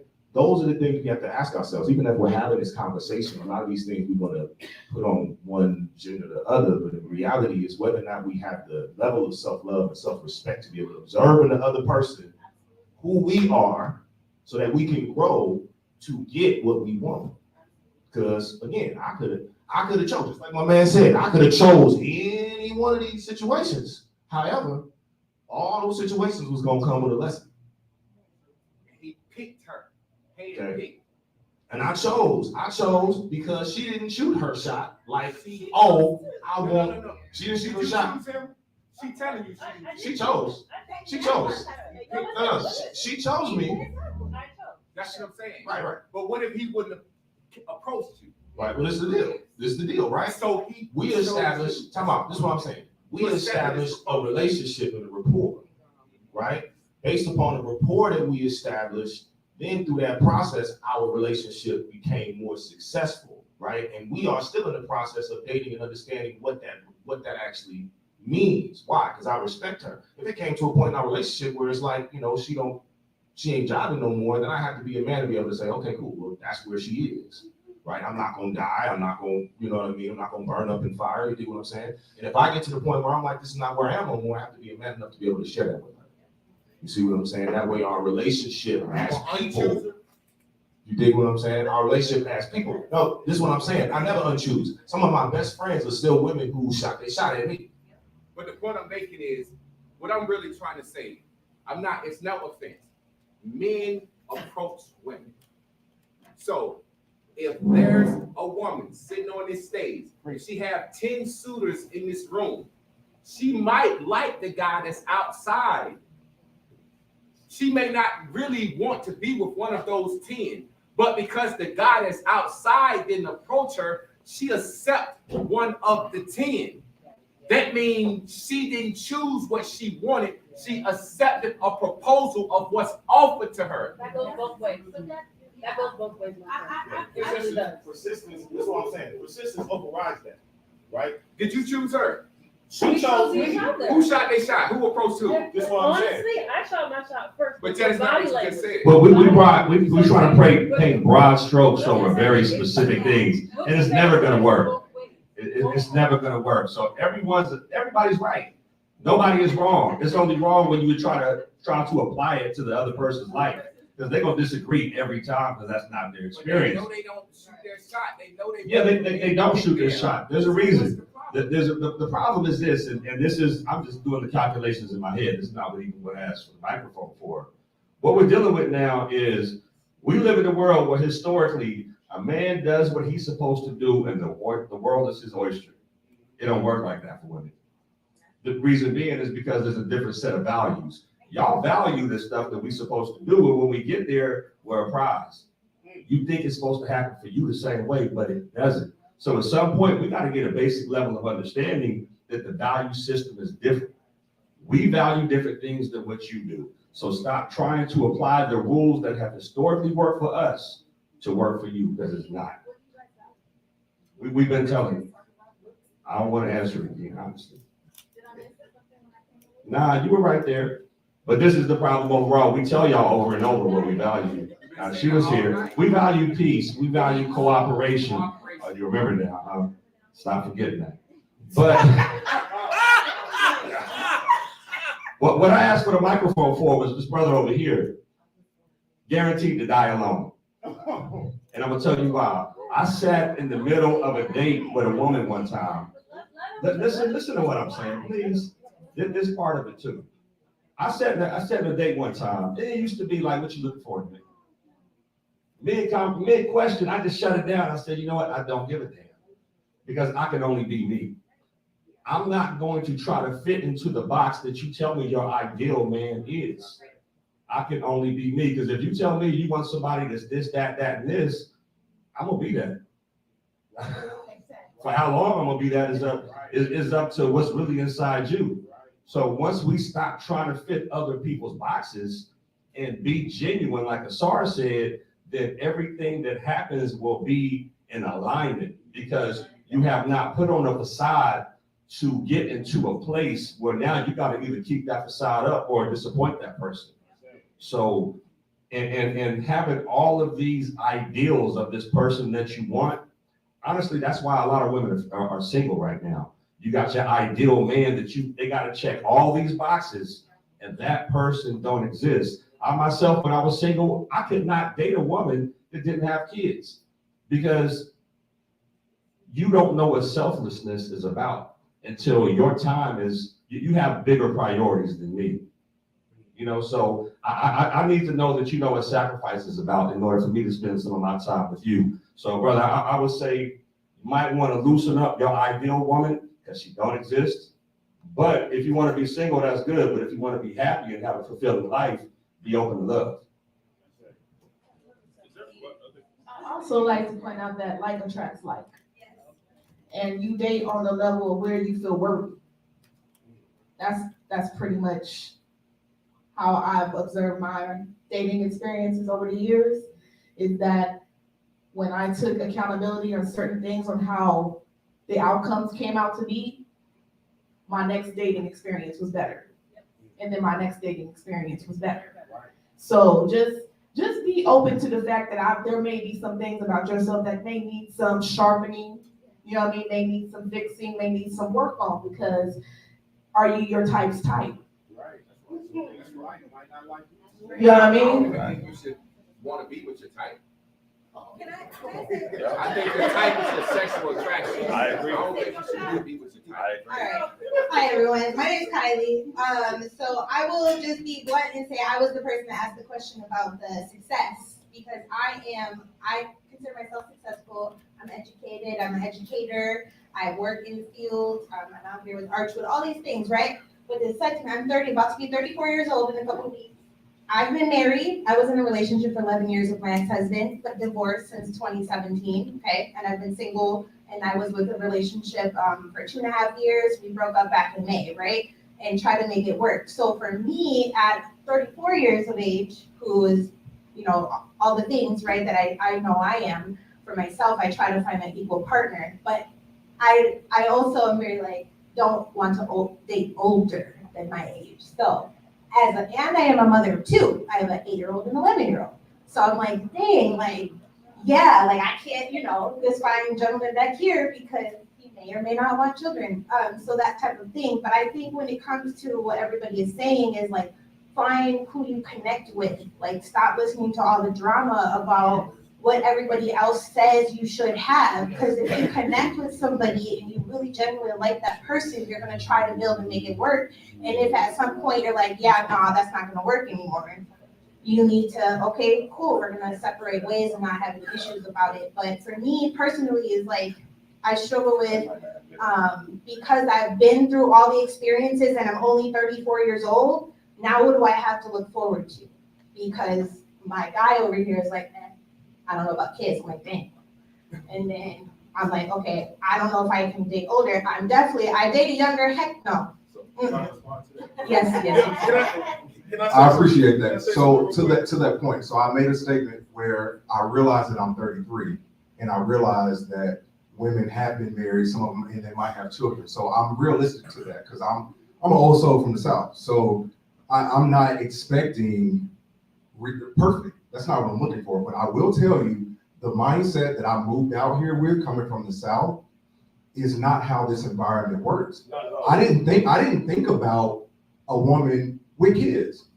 That wasn't a thing. Like, men just did what they did in the South. Like, it wasn't a whole thing of she has kids, and that didn't happen to me until I moved out here because of the experience that I had with women in my past. Now I understand, I'm being realistic. She might have it, right? But I date for companionship, right? That I start there. I'm an engineer. I'm very linear, right? So marriage is over there. I need to understand if we're good companions. Can we work? So if you ask me, are you dating for marriage? I'm dating for companionship because I need to understand that first. And so in order for me to receive that companionship, to make that decision, a woman has to be available, right? You can't expect an outcome if you don't put the time in, right? I can't just make it worth your while. You got to give me time. And I need to know that you're the person I want to be around. But if you don't give me that time, if you don't have time, then it's hard to make a decision without a lot of data to go off of. So I'm open to it if a woman can provide the experience that I need to make a decision, period. Do you expect her to demonstrate those qualities day one? How can you?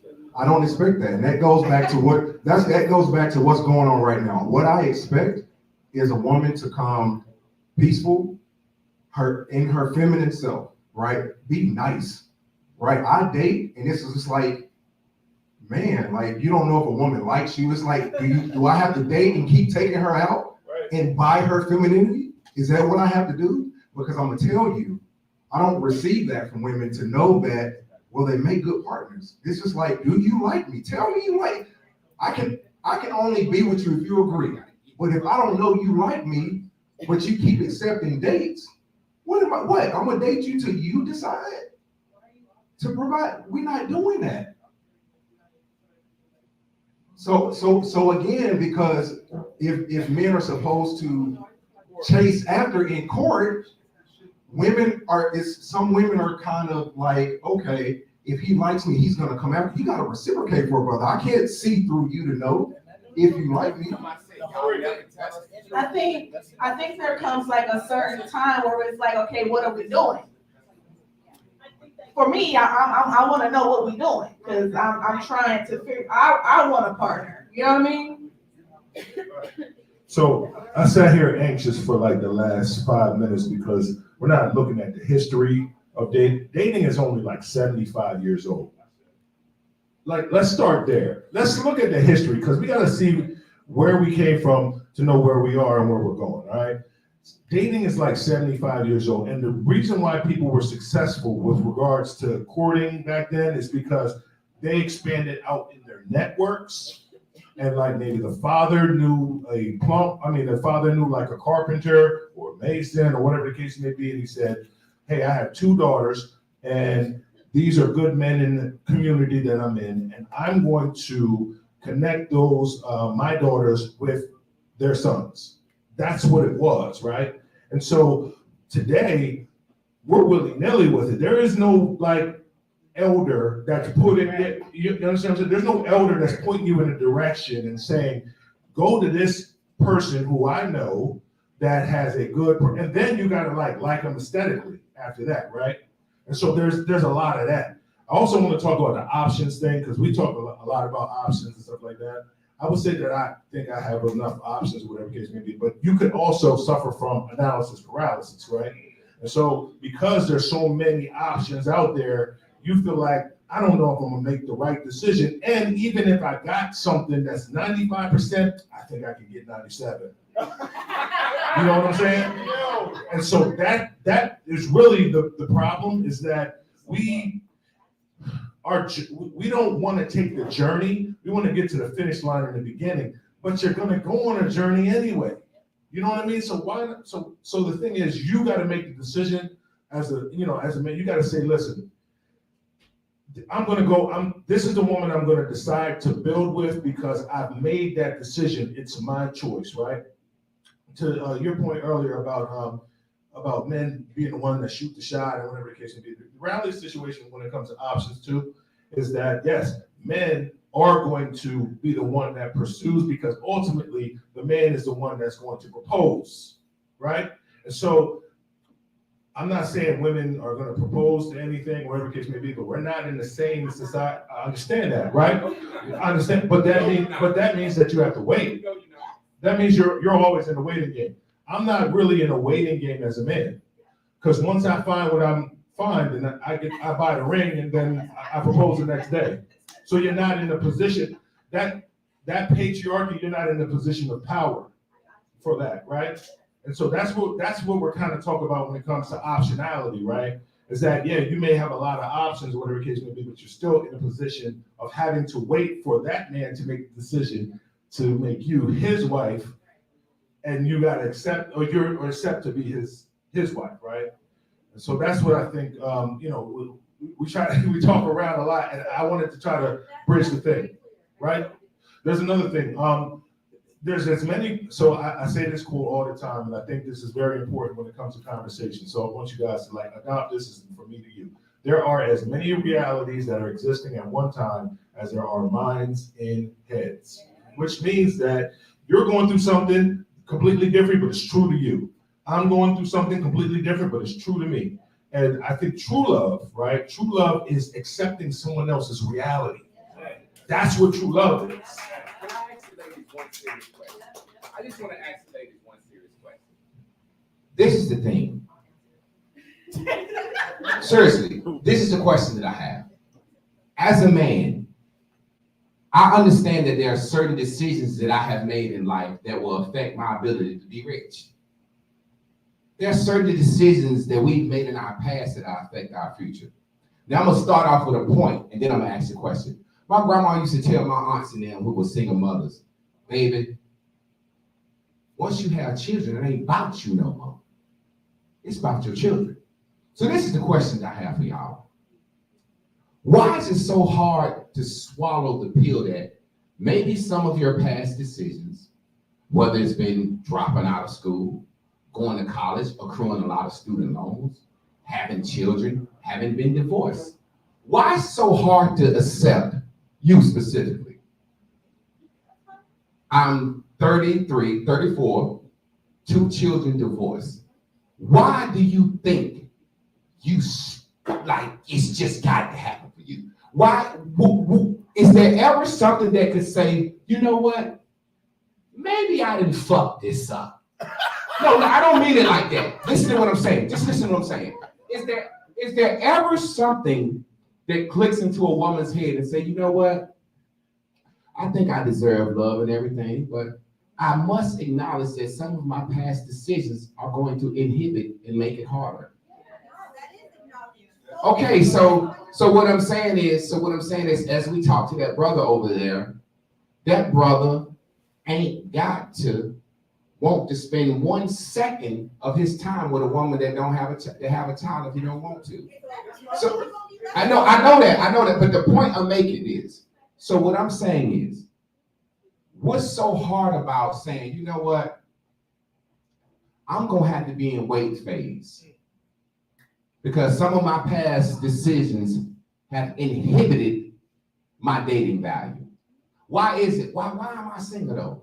Why is it never, you know what? Some of my decisions, I remember, and I never forget, I give my man the mic to get him. When I was first getting out of college, I had met this woman. She was gonna be a judge. And my pastor told me, don't work with her. I'm thinking, I'm 24 years old. It's a high value woman, judge, gonna be a judge, gonna make good money. He said she got over $250,000 of student loans. She'll never be able to pay that off. I said, whoa. And she had a kid. So I'm gonna attach myself to another man's child that I gotta raise, and $250,000 worth of loans by the time she pay them off gonna be 0.75. Come on now, we gotta really start thinking about this stuff. So some of this education, no, it don't. No, what it means is you need to sit back and chill and wait mode and stop trying to force the issue and wonder why somebody don't want you when you already know that you have made some decisions that will inhibit your ability. So just wait for somebody to holler at you.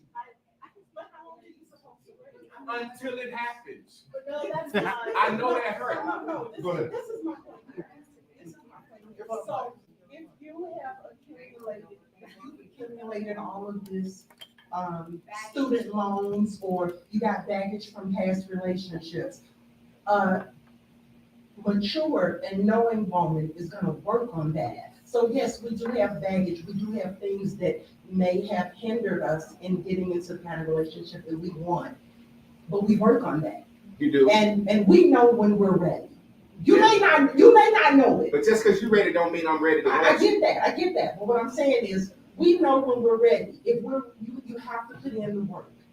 You know, you have to fix what you broke, the decisions that you made. You have to fix what you broke in making those decisions. And you might do that and we still do that. never be wanted. Right.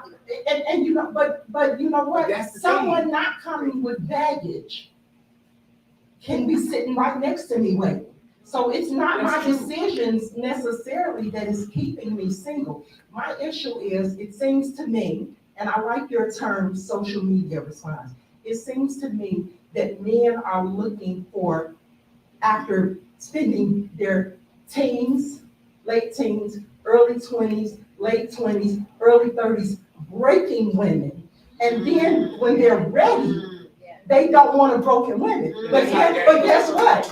When you were breaking women, he was breaking women. When he was breaking women, he was breaking women. So it's a whole bunch of us out here that have been broken. But it's also a whole lot of us out here that has put in the work and to fix ourselves. So to say that we need to wait, You have to wait. I mean, we're waiting. Okay, but you gotta keep waiting. Are you gonna go shoot your shot at the man you want? No, so keep waiting. You can't say we need to shoot our shot and we need to wait. That's a contradiction. That's the point I'm making. You ain't gonna shoot your shot. I'm a Scorpio. I shoot my shot. I go for what I want. And if it don't work, what do you gotta keep doing? Wait, this is the thing, sister. For some reason, our sisters think, now that I got myself together and I'm healed and I'm ready for a relationship, one's supposed to come. Just because. Well, we should feel that way. You should, but that don't mean it's gonna happen. Right. You're exactly right. It doesn't mean that it's not gonna happen. But we should feel. You should. That I have healed my brokenness. I have fixed what the decisions I made in my past. I have fixed those things. And so, yes, right now, You deserve in it. this moment, in the now, I deserve a man that can appreciate that. And I can wait for him to come, because guess what else I've also learned in fixing myself? I wait. I learned my value. Exactly. So watch this. Watch this. This is the So I point. don't have a problem with waiting. You can be ready right now. Say for example, you're a very sensible sister, very beautiful sister. Hold on, y'all, hold on, y'all. What I'm saying to her, just because she's ready and she's healed and she's ready, don't mean now die in this room like you. But you know what, that doesn't even matter to me, because I know my worth and what's for me is for me. And So that means you gonna wait. and nothing's gonna stop that. So Again, if I need to wait 10 years from now, or if I need to wait 15 years from now, I do, because I know. Well, you my don't understand. value. You, for some reason, you seem to be one of the ones that understand, heal myself. Once I get healed and ready, now I got to wait. Most of our sisters, once they get healed and ready, they like, wait a minute. Well, if I ain't got one now, there's something going on with men. I think that's And I'm probably one of the oldest people in this room, like, I just talked to you last night. Congratulations. Hold on, y'all. The panel been trying to get points out and y'all taking over in the audience right now, okay? So just hold on. Can you put these two brothers up there on the panel right here, so we can have. I can step off. No! No! Brother, we need you No, up I'm there. just saying. We You know need what? you No, up what there. I'm saying, I can give I love anybody your the story. conflict. I love you. I'm not being confident. I'm telling the sisters, it's your turn. Right, so, but, all right, I want to bring it back full circle, because there's another like underlying theme here, and it's the term settle. Right? Because a lot of things that I hear on social media is like, I ain't gonna settle, I ain't gonna settle. All right, like, America was founded by settlers. Okay, so I'll take a step back. In the history books, what we learned, America was founded by settlers, right? And so what happened was they found land and they said, this land is good. There may be better land somewhere else, but this is where we're going to sit right now. We're going to build upon that land. They made the decision on that. I'm not saying that you have to take any old rinky-dink situation, but it goes back to my comment about you find 95% and you want to get to that 97%, right? Like, if you find a man that is a genuine man and he does for you and he cares about you and he's, you know, and he's direct with you and you can build with that. It's a journey.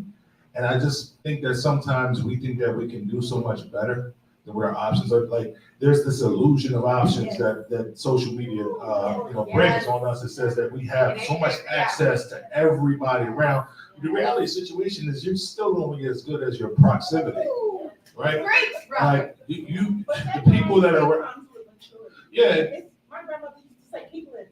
Let us speak. Let them finish, but- because we get time to wrapping up and we gotta keep time. Yeah, so first, I'm gonna give it to you in a second, but, so it's really a mindset and mentality thing, like, we can't have this grandiose belief that we're going to just get this magical man that's coming in on a white horse and gonna, give us all the Disney theme type stuff. Like, the reality of the situation is you're gonna find someone who is, thought provoking. They're gonna meet you where you are, and you're gonna have good conversation with them.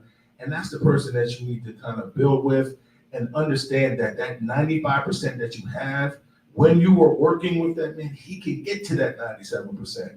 You don't gotta find that 97%. He can get to that 97% when you're working with him. He wants to get there if he wants to be there with you. You know what I mean? So again, this is really about a settling conversation more than it is. Right. I'm not gonna be too long. I think it's important for us to do market analysis and understand what the hell is out there and not be delusional to what is out there and what's in your proximity. And look at the people that actually are in relationships or the people that you desire. And those that you desire, understand the roadmap to being able to be attractive to them. If you're not attractive to them, then move on. But let's just look in the room, okay? We have couples that are in the room. This is the shot her shot, right? She analyzed what the market and she went after it, right? These two, if I'm not mistaken, were around each other for a number of years before they actually got together. But they analyzed the market, they dated elsewhere, and then realized what actually would work. This gentleman to my left is with this lovely young lady in the back. From what I understand, they were in close proximity when they first started dating, correct? Right. They analyzed the market. If the market is not working for you, it's not necessarily the market that's the problem. You can adjust to the market, but understand that you must adjust. You can't just say, okay, I'm healed, now I'm ready and the market should accept me. No, what does the market want? If the market don't want you, change something about yourself to be able to be more acceptable to the market, or go to another market. You could go to another market, but I'm pretty sure it'll be more efficient to alter what you got going on. Great points. Everybody's making great points. There's something that was said, you said it, and Kylie, you said it in a way as well. You said, I know my value. Kylie, you said you're trying to find somebody that's equal. How do you know what that is? Your value is your value. You look in the mirror, you establish your value to yourself. That doesn't mean that what you consider valuable is valuable to me. Your equal is you're assuming where you are in relation to the man that you want. So at some point, we got to get out of our own head and hyping ourselves up that we the shit, that maybe look around and say, I don't have what I'm searching for, so maybe I'm not what I think I am. And like Fresh was just saying, make yourself attractive to what it is that you do want.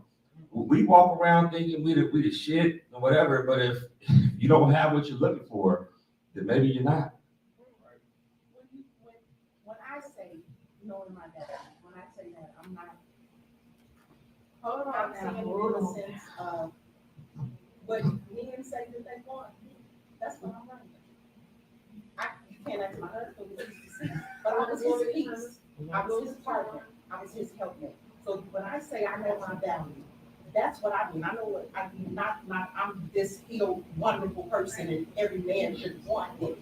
I'm saying that when I listen to men when they talk, you know, we were recommended books. I don't know if anyone ever read it, and I was surprised it didn't come up. I would love a black man. I love that book. Read it cover to cover. So when I say I know my value, I know that I can give men what they say they want. Now, is that really what you want? But that may, Yes, that man yes. may not want it from you. That's what we If say. you're saying that the man that you had valued that, then yes, that is what he wants.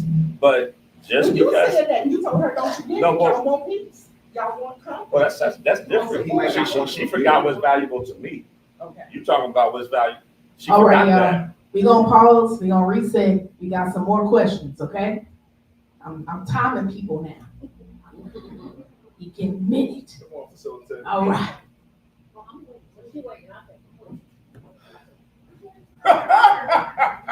I'm curious about, and this is from my own experience, obviously. The whole concept of the friend zone that women have, I feel like kind of puts them in a box from the best men that they'll ever meet. So, do you feel that this ideology of friend zone is what keeps women single? There ain't no friend zone. Because Absolutely. now She got somebody in her friend zone who want to be with her right now. She just don't want him. Look at the laugh. Look at you laugh. Look at you laugh. Don't do that. Look at you laugh. Yeah.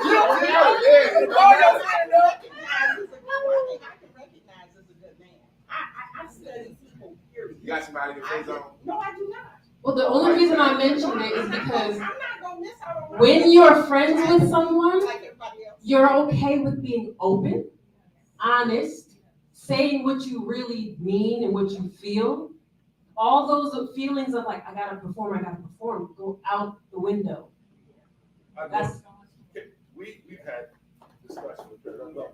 Don't expect a man to date you after you put him in the friend zone.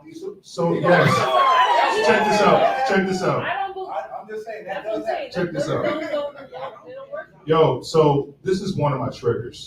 I'm gonna put this out there. Before I, gained confidence within myself, there was a lot of friend zone type of stuff happening. And so here's what I want to say about this friend zone. First of all, it's bullshit. There is no such thing as putting someone in a zone as a friend. A friend, there's more substance to a friend, right? You can't just put me as a friend. I didn't come to you with a purple dinosaur suit saying I'm Barney and I want to be friends with you. I didn't say that. I was trying to date you and you said, no, but you're nice enough. I'm going to be your friend and we're going to have conversation on the phone about other men that I'd like to deal with. Not you. Tell me what men think, like you. But I don't want to date you. I want to date the other guy. Why can't he be like you? That's bullshit. And so I need to address this because the bottom line when it comes to this friend zone thing is men have a friend zone too. It's called the fuck zone. And we don't put you in the fuck zone if we don't want to be in a relationship with you. And then you know what we're going to say? Oh yeah, man, I'm dating this girl and that girl and whatever the case may be. Well, we can still keep fucking. You know what I mean? But you'll never be in a relationship with me because that's not what I want from you because you're in the fuck zone. So just be careful with men you put in the friend zone because you're going to run into a situation where a man is going to see you in the same way, but you're giving him your body, and that's the difference. Yeah. Beloved. Being in a friend zone, especially as a man, is like you applying for a job. You didn't get hired for the job, but then the job tells you about the person that they hired and how they fucking up on the job. If that makes sense.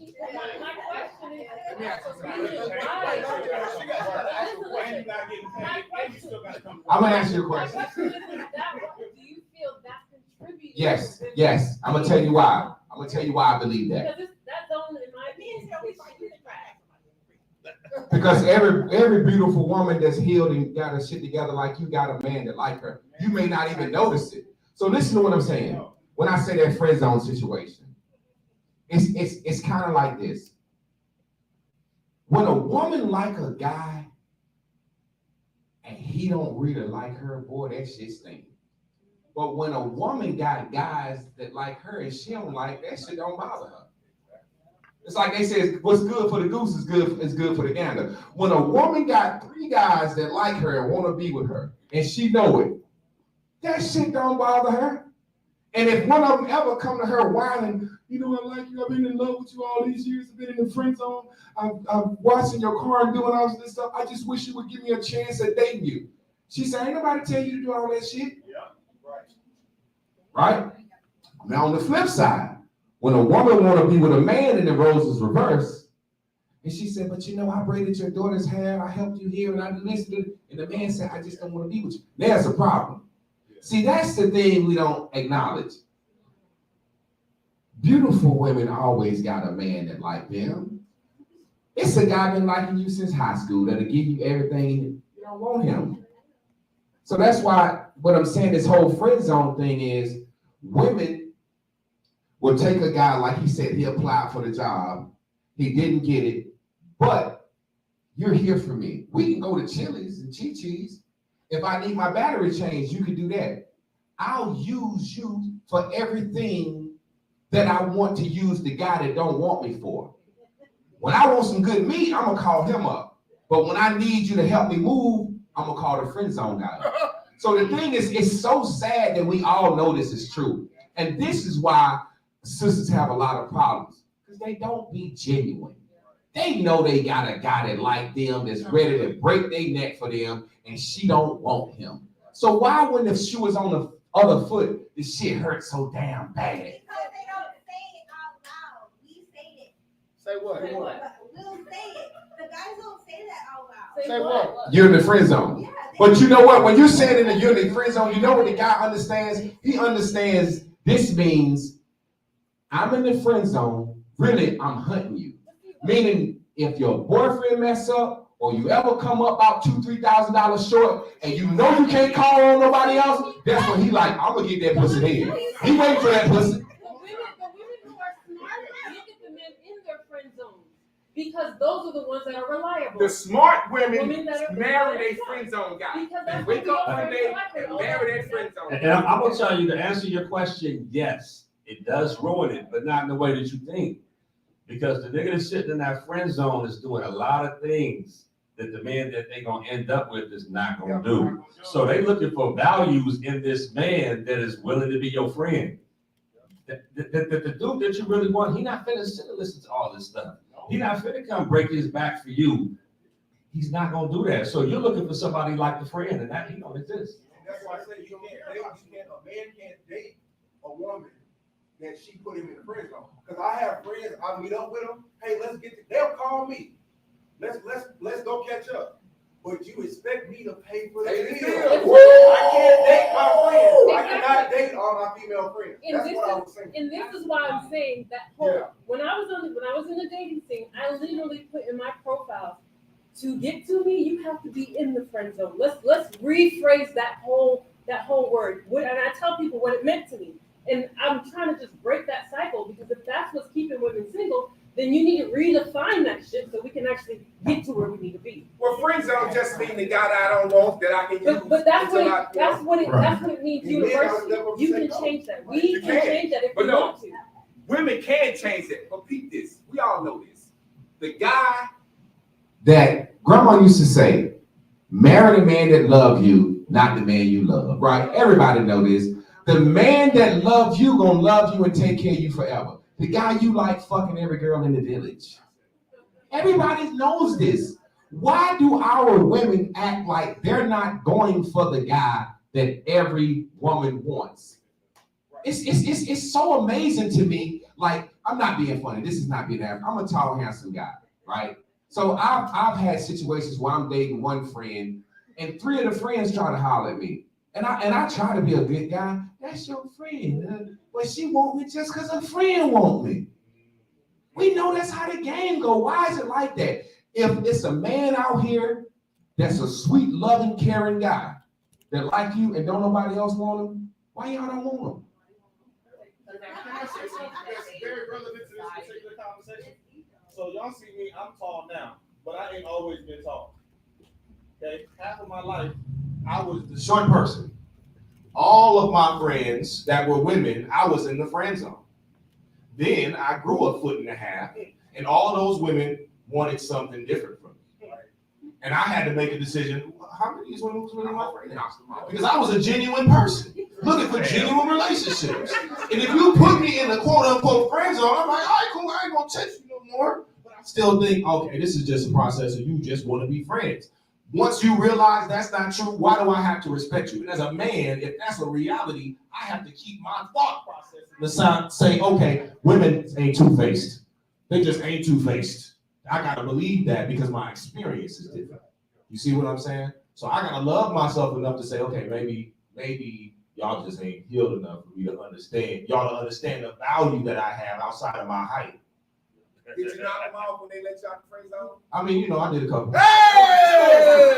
That's when you knock them off and leave them standing there. Hold on, Fresh been trying to say something. Fresh has been trying to say something. I think it's important for us to understand the dynamics of this friend zone situation, right? Once you tell a man that he's in the friend zone, he's going to react a couple of different ways, okay? So 1, he will either stop pursuing you, or 2, he is now mainly pursuing you for the moment that you will open up, and he will go ahead and splash that. But he's been doing for you because you let him know that this relationship is a certain kind of way. It's not necessarily genuine. He understands that he's being used, and so he's just waiting. You're not the one that's tricking him. He knows what's going on. You're right. We can redefine it. I'm just talking in the universal way that it is now. He understands what the deal is, and so he's going to exploit that because you're exploiting him. So we also have to understand, as far as the friend zone is concerned, you can You can be genuine friends with a man and that be the person that you want to be with. But the moment that you say that I just want you to be my friend, meaning that you want to be with other people, that man also understands that you are operating in what's called a dual mating strategy, meaning that you want to go and fuck off and waste your time and then return to him when it doesn't work out. You have completely insulted him and he knows it. So that's why you will get what you get in return from him, because you played him. Remember you said that men spend their teens and their 20s and their 30s breaking women? That's the way you break a man too. Yeah. That friend zone situation, and let me speak to it real quickly, because I want y'all to understand it's not, man, we gotta be genuine and have real conversation about what's going on. We got emotions and stuff and sensitivities as well. And I can tell you, like, any man who has, we don't come out the womb ain't shit niggas. You understand what I'm saying? Something has happened in our childhood or through our adolescence that has taught us about the value of women, or the lack thereof, the value of women around us, right? So I don't think no man is coming out, just breaking women just because. There's some sort of interaction or something that he's seen, whether it be through display of his parents or lack thereof, father, right? Or through just what he's seen his mother go through, that made him grow into a philosophy or a mentality of how he treats women. So it gets one-sided, and I think we need to really open up the conversation, because it's not fair to just make it seem as though that men are the problem. This is the whole thing about this is why you're single. It's not men just the problem. Men go through things too. Men go through experiences that put them in positions where they disvalue women because of what happened. Maybe they got touched by a woman. You ever think about that? When they were 15, when they were like 9, 10 years old, whatever the case may be, somebody might have sexually harassed that boy, right? And now he's growing up, and all he know as far as value is concerned, when it comes to a woman dealing with a man, is that a sexual relationship, right? Because that's what he dealt with. So we gotta really peel back the layers and say, what are the reasons why we are where we are when it comes to the male and female dynamic? Hey now, y'all. Don't beat me up. Y'all, just, you know what I mean? Y'all get real aggressive.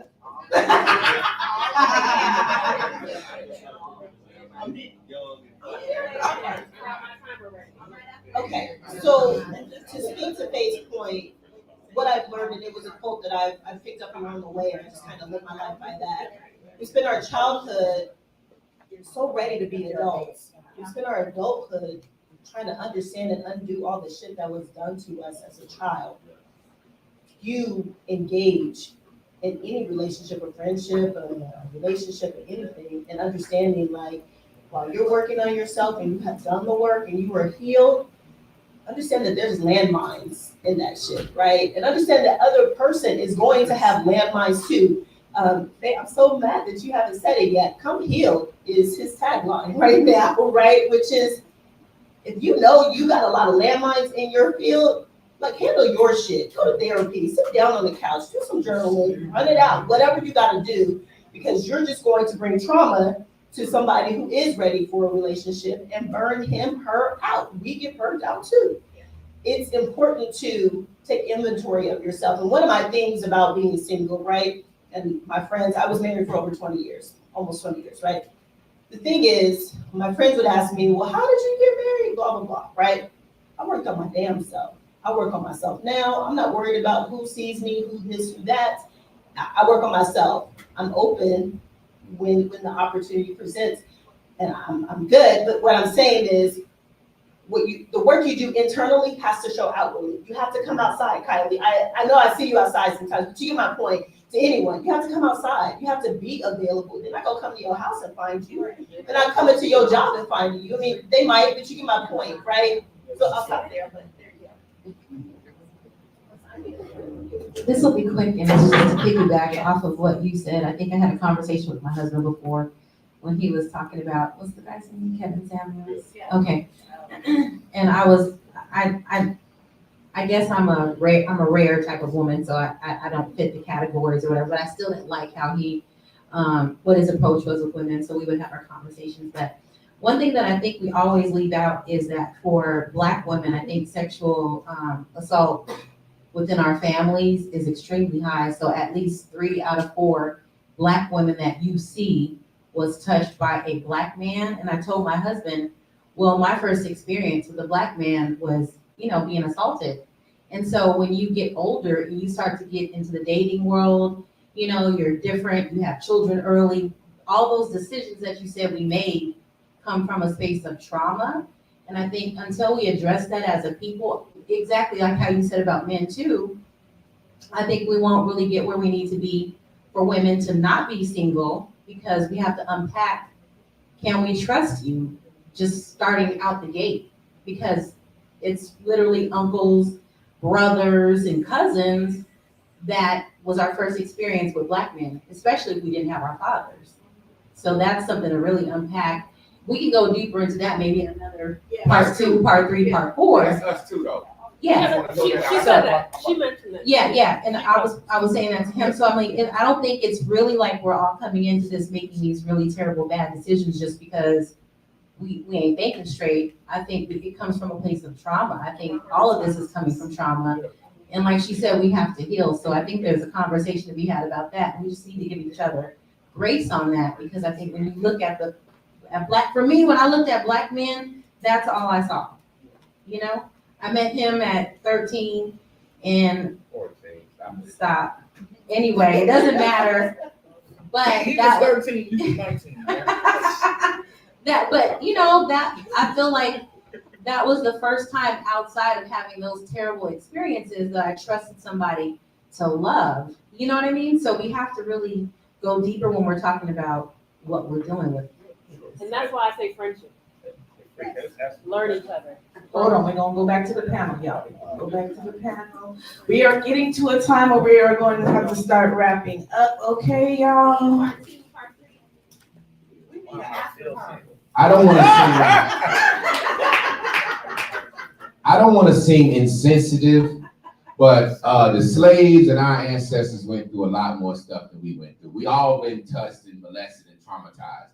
What I'm saying is this. I think with the age of Oprah Winfrey and Dr. Phil, I think we overdo that shit too goddamn much. Now, what I mean by this is this. Food tastes good. When you eat some good food, I don't give a damn about your childhood. Food tastes good and folks gonna eat. Folks like eating. Fucking feel good. So folks gonna fuck. See what I mean? So when we get into this trauma and all this, yeah, we all got touched. But that ain't stop us fucking and doing what we wanted to do all the way up until now, that when the rubber meets the road and we're in a situation with a relationship that ain't going right. That's the trauma. It wasn't the trauma when we was fucking in college having a ball, having a good time. No. See, that's the point. See, no. That's the point I'm trying to make. Listen to what I'm saying so you can see the point I'm trying to make. People that's never been molested or touched, when they fuck, it feel good, they like it. You see what I'm saying? What I'm simply saying is, I think in the Black community, with this whole mental health thing, we have gotten to a place where we use trauma, drama, and past hurts to justify why we aren't where we should be or want to be. So say, but listen to what I'm saying. Just listen, let me make my point so you can see what I'm saying.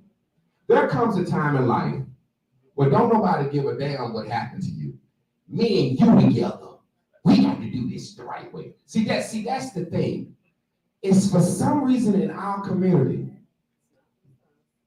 well, I don't give a damn about white folks and other folks. So I'm talking about us. I don't give a damn about nothing but Black people. So, yeah. So that comes a time in our life as Black people. I really believe that we talk about drama and trauma and past hurts because it's more exciting and feel better than our outlook on our future. Now get what I'm saying? If I'm talking to a brother about his future. He wants to make money or write a book and pursue his goals. And I'm like, let's talk about your future and moving forward. He don't want to talk about that because he don't really believe in himself. So he want to talk about why he's not going to write the book. I just feel like Black people, we done got to the point where it's kind of like every time something don't go right or we don't get our way and we ain't doing that, it's because something happened to me. Ain't nothing stopped us from acting a fucking fool all our whole life. Now all of a sudden, I can use this. How do we go through this where we just, but then like you were saying, well, something happened to me when I was young. It didn't bother me enough to fucking hoe all throughout college, right? It didn't. But now that I'm in a relationship with a woman or a man that I don't want to suck his dick or do this with her, now I bring up the trauma. And then it's like, well, why was you doing all this when you was young? Only reason I did it because it was trauma. I was fucking looking for love and all this. It's like we can't never take accountability for nothing we did. All right, y'all. All right, y'all. We are start to get to final points because we need to start wrapping up the event tonight. Okay, so the panel is going to give their final thoughts, opinions, statements that they would like to leave us with, and then we are going to wrap up. I appreciate everybody's input, questions, responses, statements. I appreciate y'all coming out. Thank you. And who would like to leave with the last statement? Quando. We're on the same team. Realize that. We both need to realize that, man, and Black love is Black power.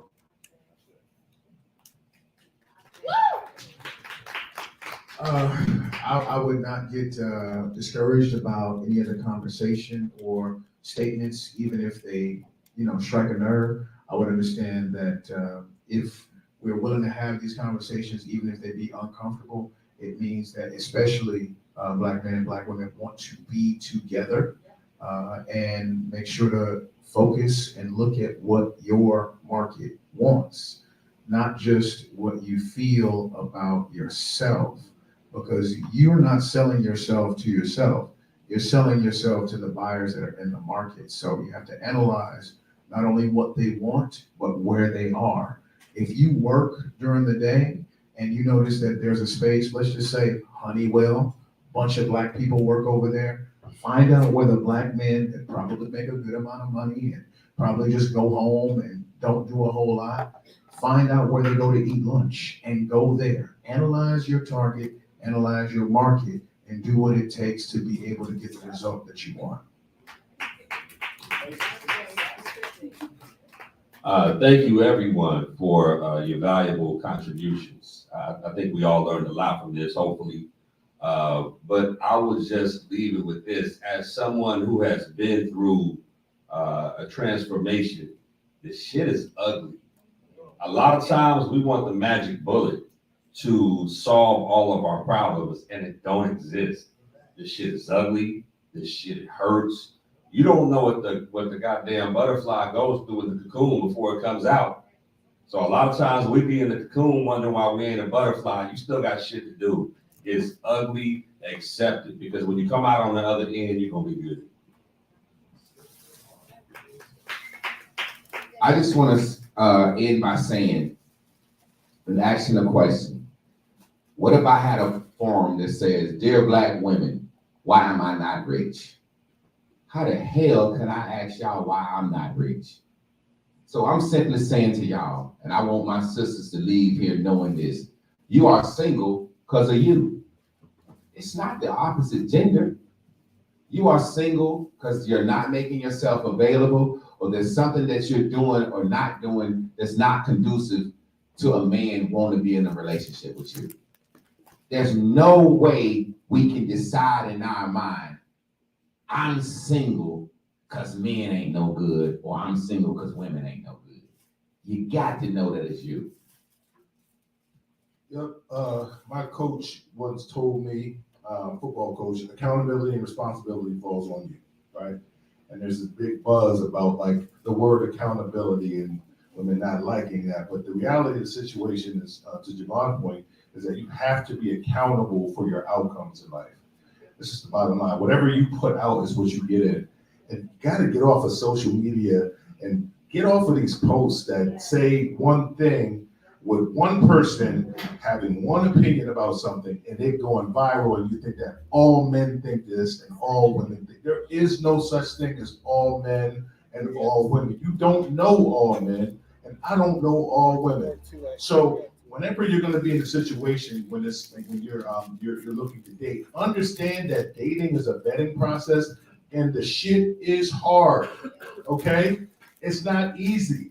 It's not easy to be out here dating, right? And the reality of the situation is it shouldn't be easy because you're deciding to be with someone for the rest of your life, potentially. That is the fucking crazy ass decision to make, right? So don't think that dating is easy. Think that dating is a vetting process, that you're going to try to get to know a person and grow with a person. But take all of that social media shit and start making decisions for yourself. Stand on what you believe in.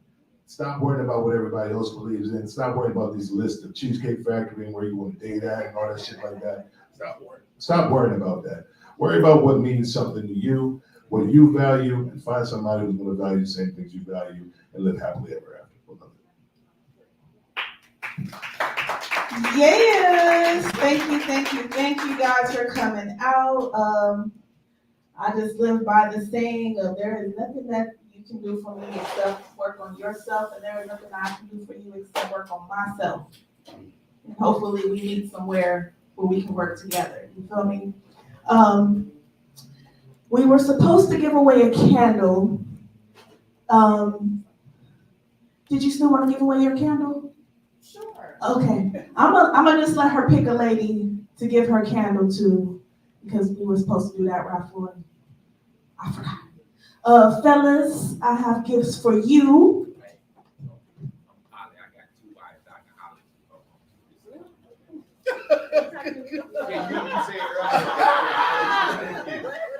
You said if I wasn't married, I would holler at you. I'm Polly. I got 2 wives, so I still can holler. Y'all know how to double check the live. No, I'm just throwing it out there. I got the right one.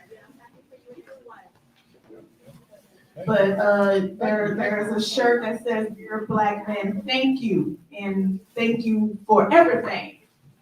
Because a black man is a thankless job in America. You feel me? So I just want to show appreciation and thanks to you guys. All right. Thank you. Give it up to Free.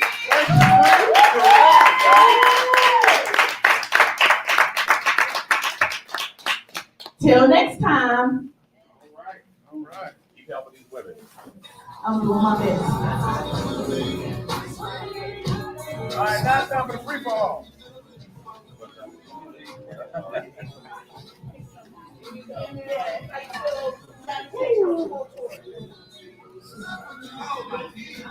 Excellent job, brother. Oh man, you know, trying to do what I can. Y'all got some good content. Oh man. I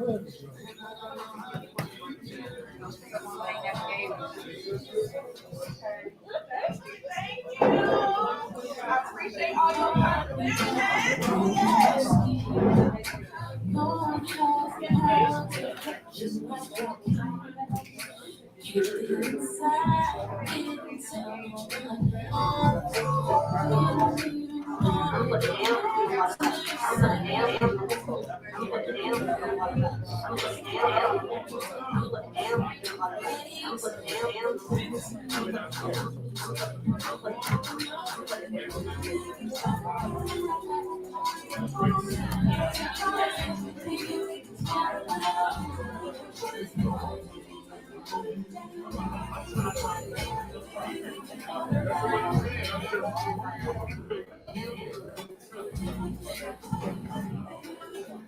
Thank you.